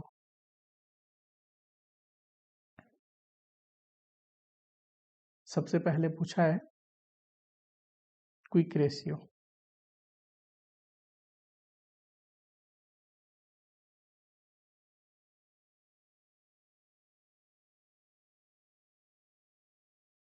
Current asset 22,50,000, current liability 9 lakh and stock 12,60,000।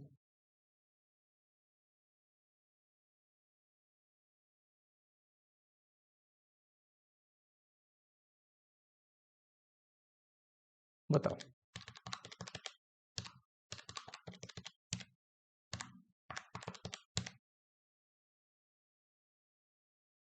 ये तो ठीक है 1.1।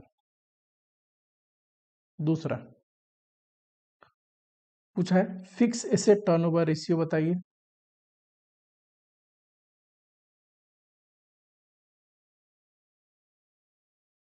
ये होता है turnover divide by fix asset.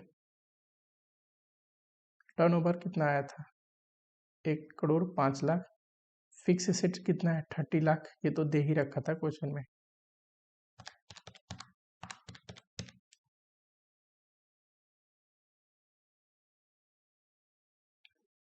ये भी टाइम्स में।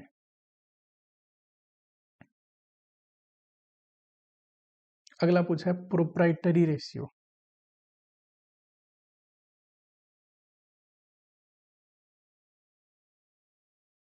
ये होता है proprietor fund divide by total asset. अब यहाँ पे देखो, अगर वर्किंग में ये इक्विटी का मतलब टोटल प्रोप्राइटर फंड मानेंगे फिर तो ऐसे आएगा।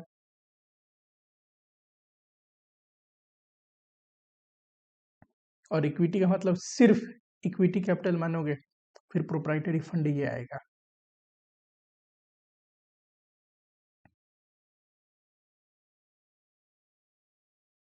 बताओ।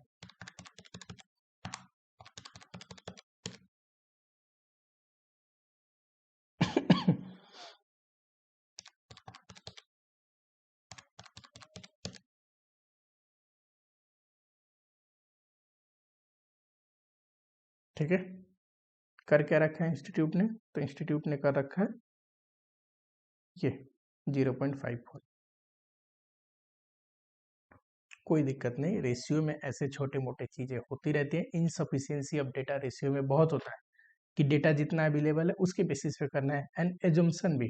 ठीक, स्पेशली मैं आपको बोलूं तो जो डेट इक्विटी रेशियो है वहां पे कई बार टोटल डेट लेते हैं, लॉन्ग टर्म डेट नहीं। कई बार लॉन्ग टर्म डेट लेते हैं।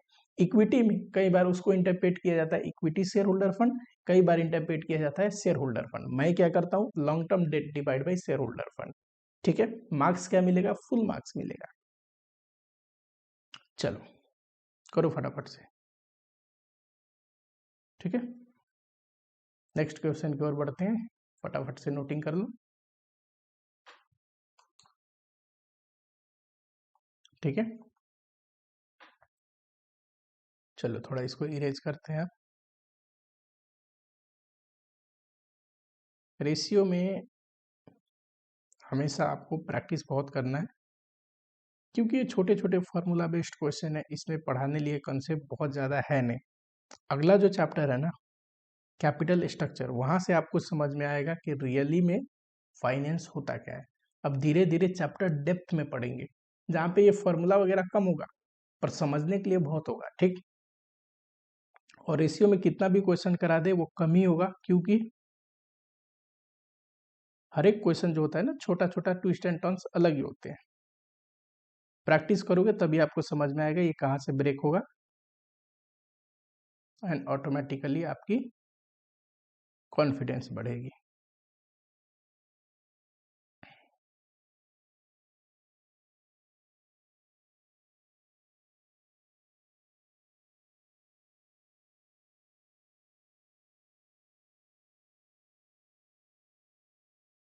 चलो नेक्स्ट क्वेश्चन की ओर आते हैं।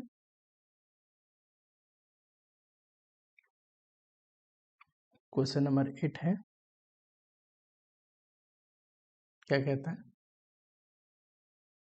Gig limited has furnish flowing information related to 31 March 20 and 31 March 21। ठीक है, दो पीरियड का डेट डेटा दिया है, और क्या दिया है? तो share capital, reserve and long term loan. ठीक, शेयर कैपिटल सेम है, लॉन्ग टर्म लोन भी सेम है, रिजर्व बढ़ा है। रिजर्व क्यों बढ़ता है देखेंगे अभी। ठीक, एक तो कमाई करते हैं तो रिजर्व बढ़ता है, तो कमाई ही किया होगा, और क्या। देखना जरा, नेट प्रॉफिट रेशियो दे रखा है, ग्रॉस प्रॉफिट रेशियो दे रखा है, long term debt use to finance 40% of fix asset, यानी कि फिक्स एसेट का 40% जो है लॉन्ग टर्म डेट से फाइनेंस है। स्टॉक टर्नओवर रेशियो दिया है, जो कि कॉस्ट ऑफ गुड्स सोल्ड पे निकालना है। ठीक है, कोई दिक्कत नहीं। Debtor represent 90 days sale. ठीक, company hold cash equivalent to 1.5 month of cost of goods sold. Ignore taxation, assume 360 days. और करना क्या है, तो प्रिपेयर करिए बैलेंस शीट। देखो, इस बैलेंस शीट का 2-3 आइटम तो मुझे अभी पता है। क्या? 31 मार्च 21 को बनाना है, और शेयर कैपिटल पता है, रिजर्व भी पता है 25 lakh, and even long term loan भी पता है 30 लाख। यानी कि लाइबिलिटी साइड में सिर्फ एक सन्ड्री क्रेडिटर है जो हमें नहीं पता। करेक्ट, आ जाओ जरा इस क्वेश्चन में, हमें बनाना है बैलेंस शीट।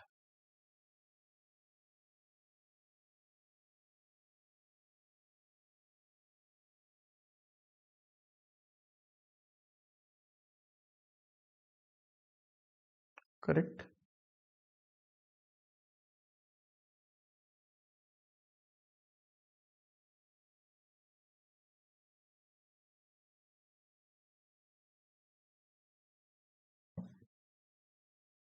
इधर है share capital, reserve, long term loan, sundry creditor. Long term loan, sundry creditor, कितना कितना है? 40 lakh, 25 lakh, 30 lakh. 40 lakh, 25 lakh, 30 lakh. Fix asset, sundry debtor, closing stock, cash in hand. Fix asset, sundry debtor, closing stock,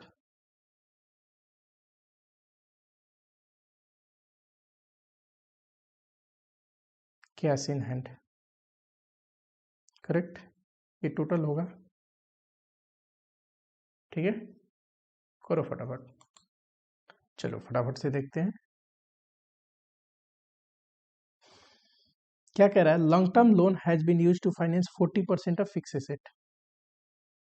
तो working note number 1 करेंगे यहाँ पे।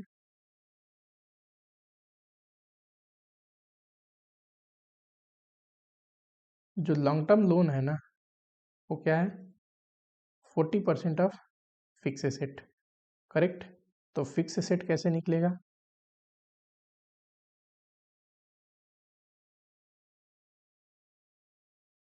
बताओ, long term loan तो हमें पता है।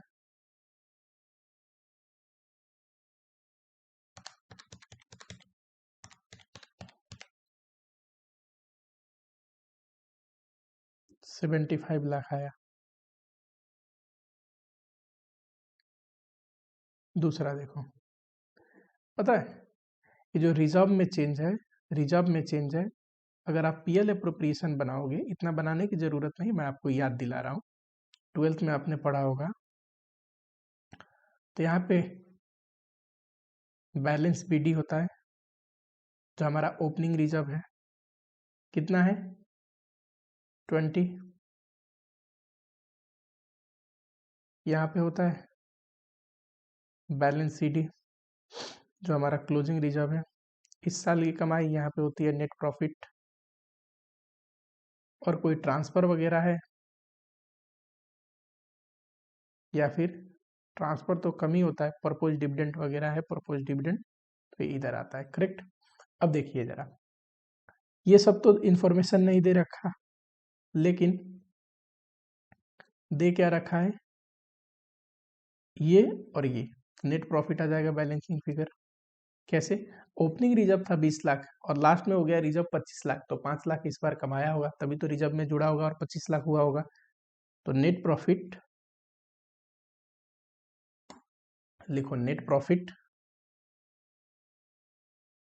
Is equal to 25 lakh minus 20 lakh, 5 lakh. एक रेशियो दे रखा है नेट प्रॉफिट का, नेट प्रॉफिट रेशियो। ये क्या है? ये बताता है सेल्स का कितना % नेट प्रॉफिट है, तो सेल्स निकल जाएगा।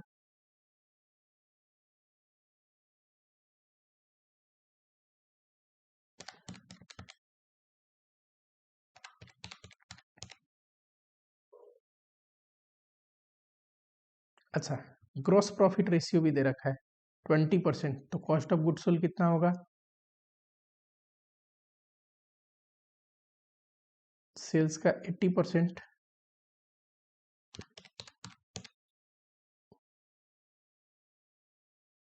करेक्ट, करो फटाफट से करो। ठीक है,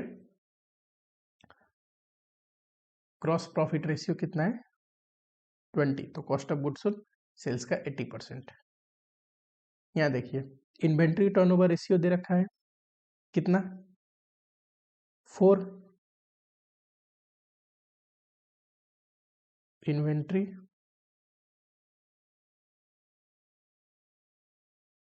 टर्नओवर रेशियो कैसे निकलता है? Cost of goods sold divide by average inventory, और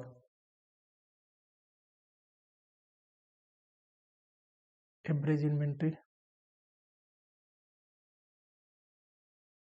एक बात बताओ, यहाँ पे अपने पास। क्या ओपनिंग इन्वेंट्री का कोई इन्फॉर्मेशन है? नहीं। तो एवरेज इन्वेंट्री ना यूज करके हमें क्या करनी चाहिए? Closing inventory, closing stock.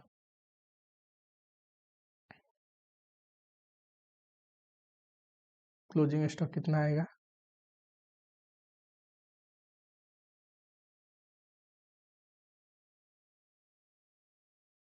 12,50,000।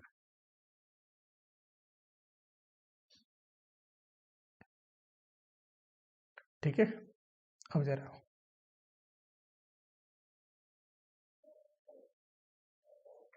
देखना ध्यान से।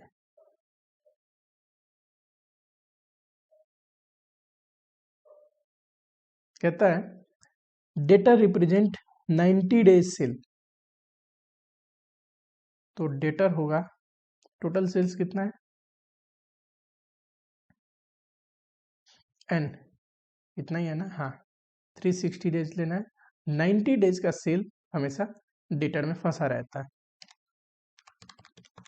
इसका मतलब है 90 डे होगा हमारा collection period. 15,62,500।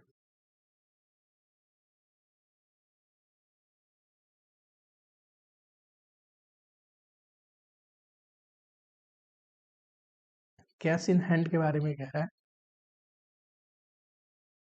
Cash and equivalent कितना रखते हैं? 1.5 month of cost of goods sold.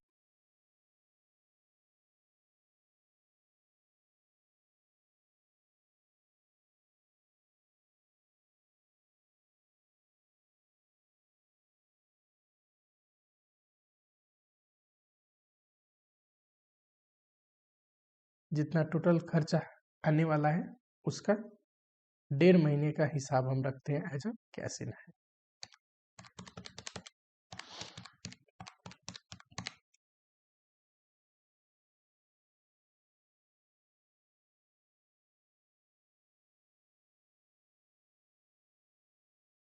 अच्छा, टोटल एसेट आ जाएगा, बताओ।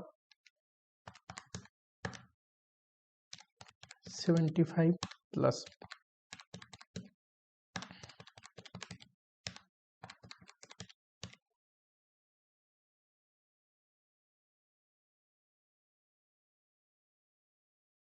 करेक्ट।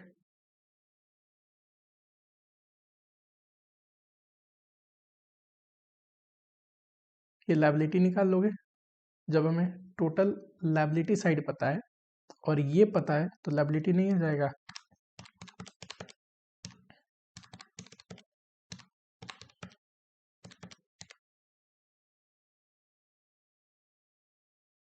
करो फटाफट से। ठीक है, चलिए, हो गया। नेक्स्ट क्वेश्चन की ओर बढ़ते हैं। Question number 9।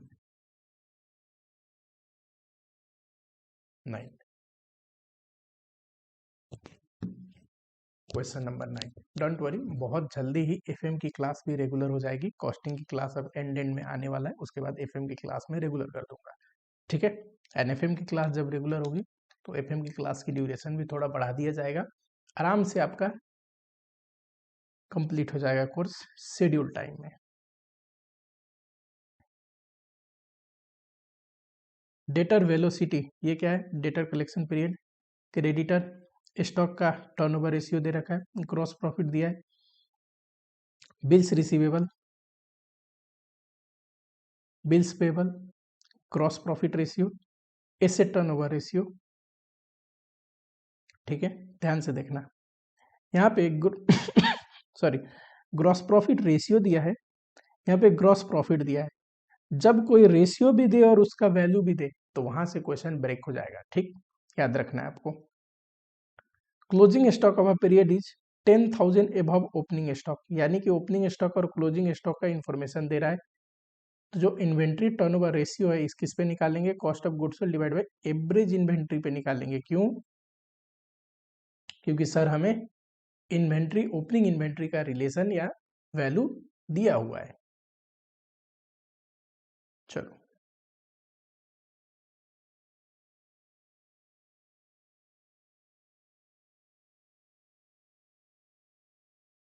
वर्किंग नोट देखो, ग्रॉस प्रॉफिट 25% दिया है रेशियो, और gross profit 4 lakh.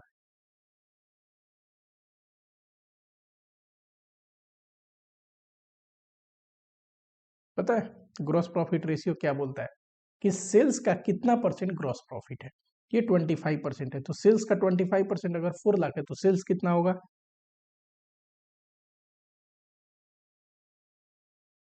Therefore sales is equal to,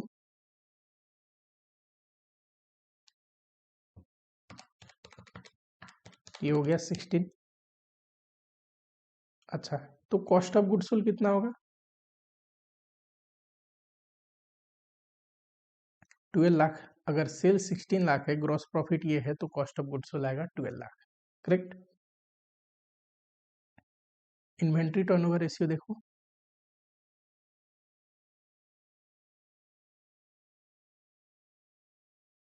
ये होता है cost of goods sold divide by average inventory. Closing inventory लिखेंगे क्या अभी, नहीं, क्यों, क्योंकि ओपनिंग का इन्फॉर्मेशन है तो एवरेज निकाल सकते हैं। ठीक है, कितना एवरेज इन्वेंट्री,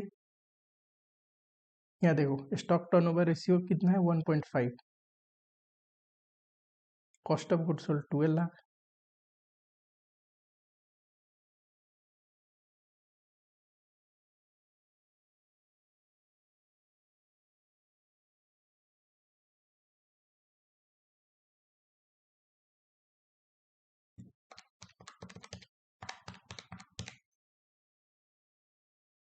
एट लाख।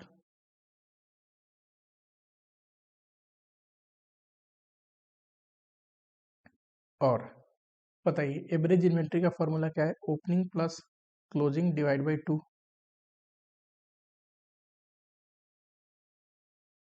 क्या कह रहा था, कह रहा था क्लोजिंग जो इन्वेंट्री है 10,000 एबव ओपनिंग, यानी कि ओपनिंग को चलो मैं यही लिखता हूँ, क्लोजिंग कितना है, ओपनिंग से 10,000 ज्यादा, तो इसको लिख सकता हूँ ओपनिंग प्लस 10,000।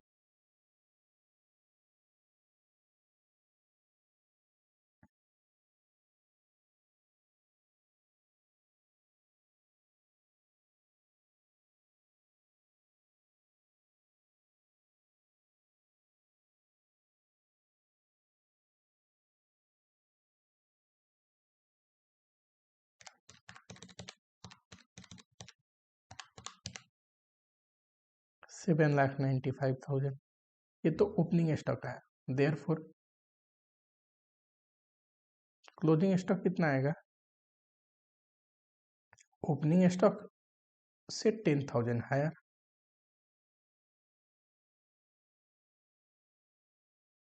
करेक्ट।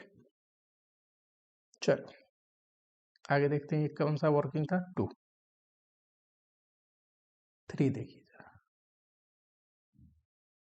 हमें यहाँ दिया है debtor velocity 3 month debtor velocity 3 month, इसका मतलब है जितना भी क्रेडिट सेल होता है उसका 3 महीने का क्रेडिट सेल का हिसाब जो है डेटर में फंसा रहता है। ठीक, इसी को बोलते हैं डेटर वेलोसिटी। निकालते कैसे हैं, एवरेज डेटर, एवरेज निकालना संभव नहीं है तो हम क्या लिखेंगे, सीधा debtor divide by credit sale into month में है ना, इससे डेटा निकल जाएगा। क्रेडिट सेल जब कुछ ना बोले, टोटल सेल क्रेडिट सेल में है, ये एज्यूम करना है आपको। कितना है, 16 लाख।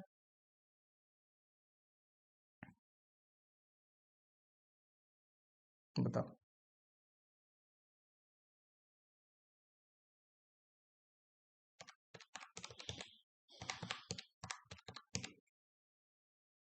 फोर लाख आया। पता है जो रिसीवेबल है ना, रिसीवेबल, उसमें बिल्स रिसीवेबल भी होता है, सन्ड्री डेटर भी होता है, सन्ड्री डेटर डेटर भी होता है।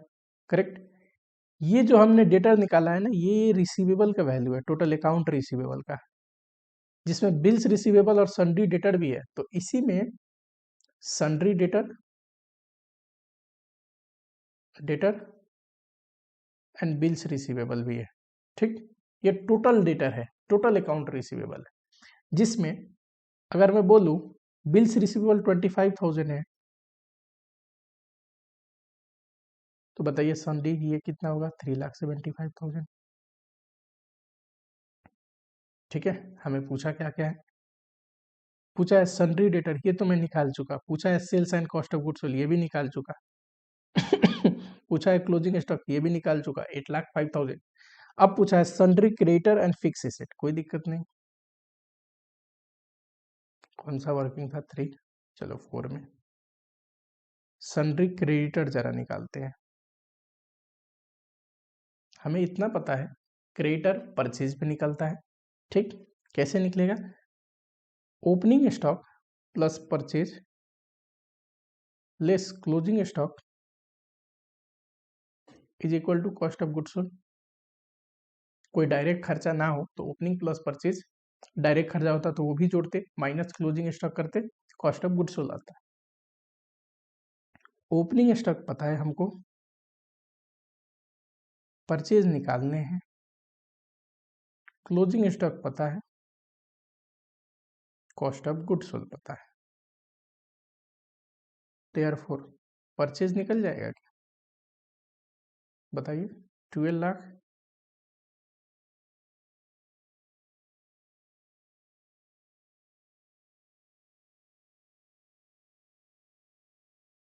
कुछ ना बोले तो क्या एज्यूम करेंगे कि पूरा जो परचेज है वो क्रेडिट परचेज है। ठीक, अब यहाँ देखो क्रेडिटर वेलोसिटी पीरियड दिया है 2 month,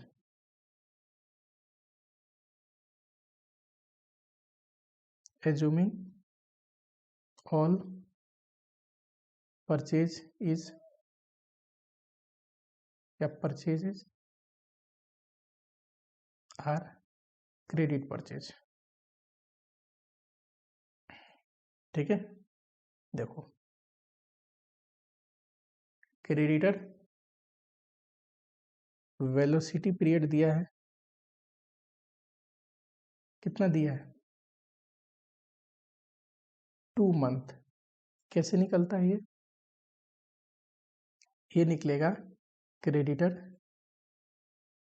divide by credit purchase. कुछ ना बोले तो हम मानेंगे कि पहले फॉर्मूला लिख लो, आपको बार बार लिखोगे याद आएगा, क्रेडिट परचेज इनटू मंथ में है ना, तो 12 पढ़ा था मैंने, क्रेडिटर कैसे निकलेगा,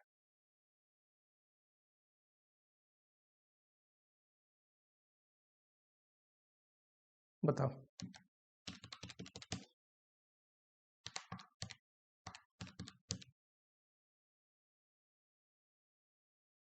ठीक, सिमिलरली जो अकाउंट रिसीवेबल है ना, सॉरी अकाउंट पेएबल, इसके अंदर सन्ड्री क्रेडिटर भी आता है एंड बिल्स पेएबल भी आता है। ठीक है, ये जो क्रेडिटर मैंने निकाला है ये टोटल अकाउंट रिसीवेबल है ठीक, total account receivable, total creditor निकाला है। ठीक, इसमें अगर बीपी मुझे पता हो तो बचा हुआ सन्ड्री क्रेडिटर नहीं निकाल सकता। ठीक, 10,000, तो बचा हुआ सन्ड्री क्रेडिटर नहीं निकाल सकता, बताओ।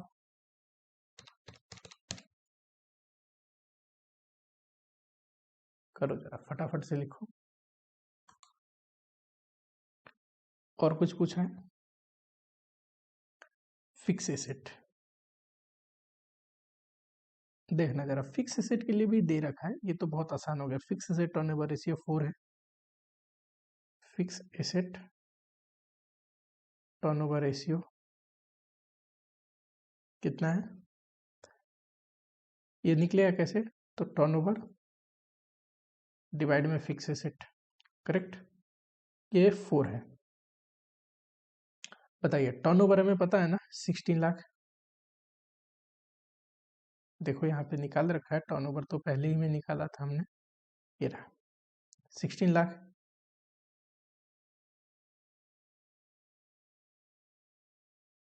फिक्स एसेट कैसे निकलेगा? 16 lakh divide by 4, 4 lakh. Correct. चलो, एक ऐसा भी क्वेश्चन आते रहता है बैलेंस शीट का, तो हमेशा देख रहे हैं ये। टोटल एसेट दे रखा है अपने को कितना? 10 लाख।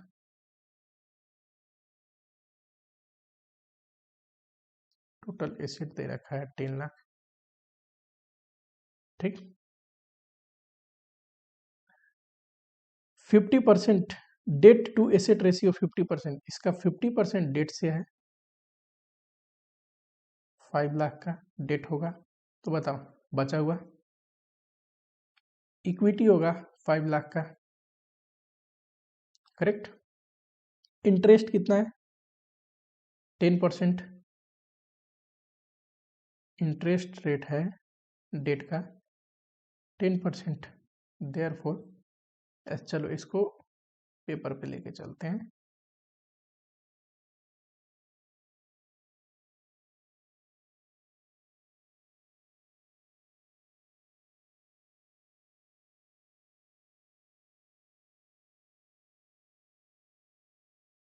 बताओ हमें क्या दे रखा है?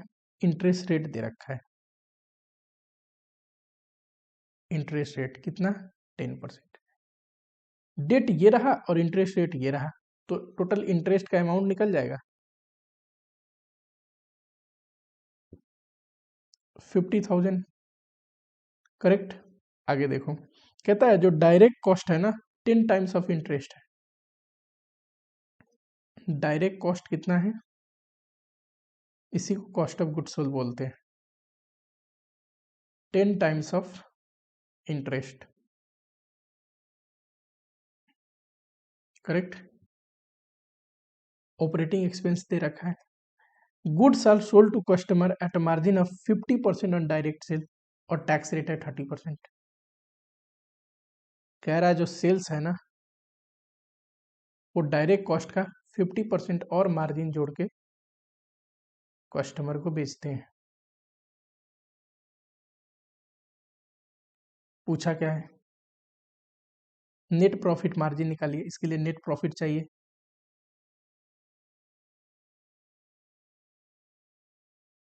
Statement of profit. सेल्स कितना है? लेस कॉस्ट ऑफ गुड्स हो लिया, फिर डायरेक्ट कॉस्ट ग्रॉस प्रॉफिट आएगा। इसमें से अगर आप घटा दोगे ऑपरेटिंग एक्सपेंस, ऑपरेटिंग प्रॉफिट आता है। इसी को पीबीआईटी बोलते हैं।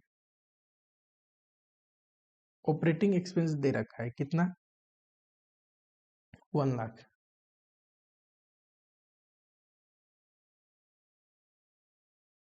अच्छा, इसमें से क्या घटता है?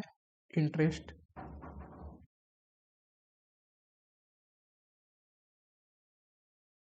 तो 1 लाख आएगा।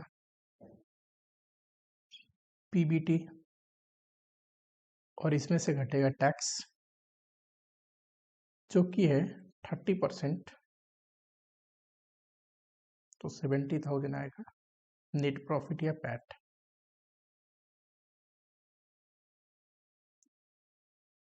नेट प्रॉफिट मार्जिन पूछा है।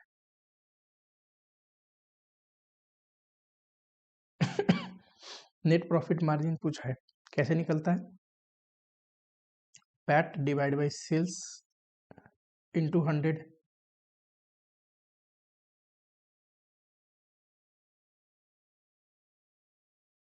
बताओ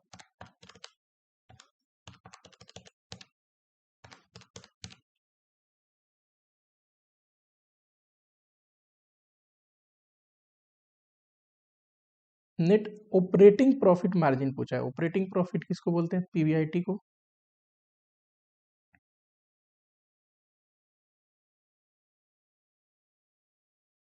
बोलो ऑपरेटिंग प्रॉफिट किसको बोलेंगे?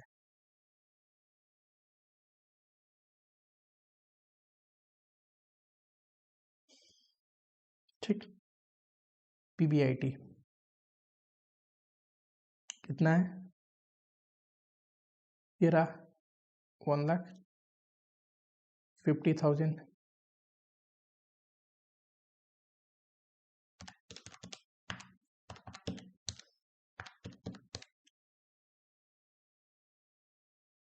थ्री नंबर में आई है। रिटर्न ऑन एसेट हमने पढ़ा है आपको पीबीआईटी, अगर टैक्स रेट दिया हो तो 1 - T divide by total asset बोलो या कैपिटल एम्प्लॉयड। इस केस में तो सेम है, इनटू 100। पीबीआईटी बताओ कितना है?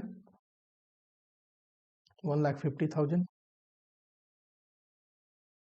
1 - tax rate divide by 10 lakh का एसेट्स है।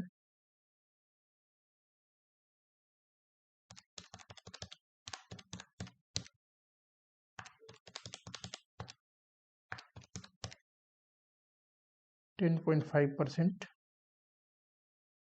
ठीक है। उसके बाद देखिए ये रहा, ये रहा, और इनने क्या किया है, हमें करना है ये बताने वाला था मैं आपको आफ्टर टैक्स वाला। कुछ ना बोले तो हमेशा आफ्टर टैक्स, बिफोर टैक्स नहीं, जब तक ना बोले कि प्री टैक्स निकालिए। ठीक, जब बोलेगा प्री टैक्स निकालिए तब ये करना है। चलो लास्ट में है return on equity, I think so. ये होता है PAT divide by net worth into 100।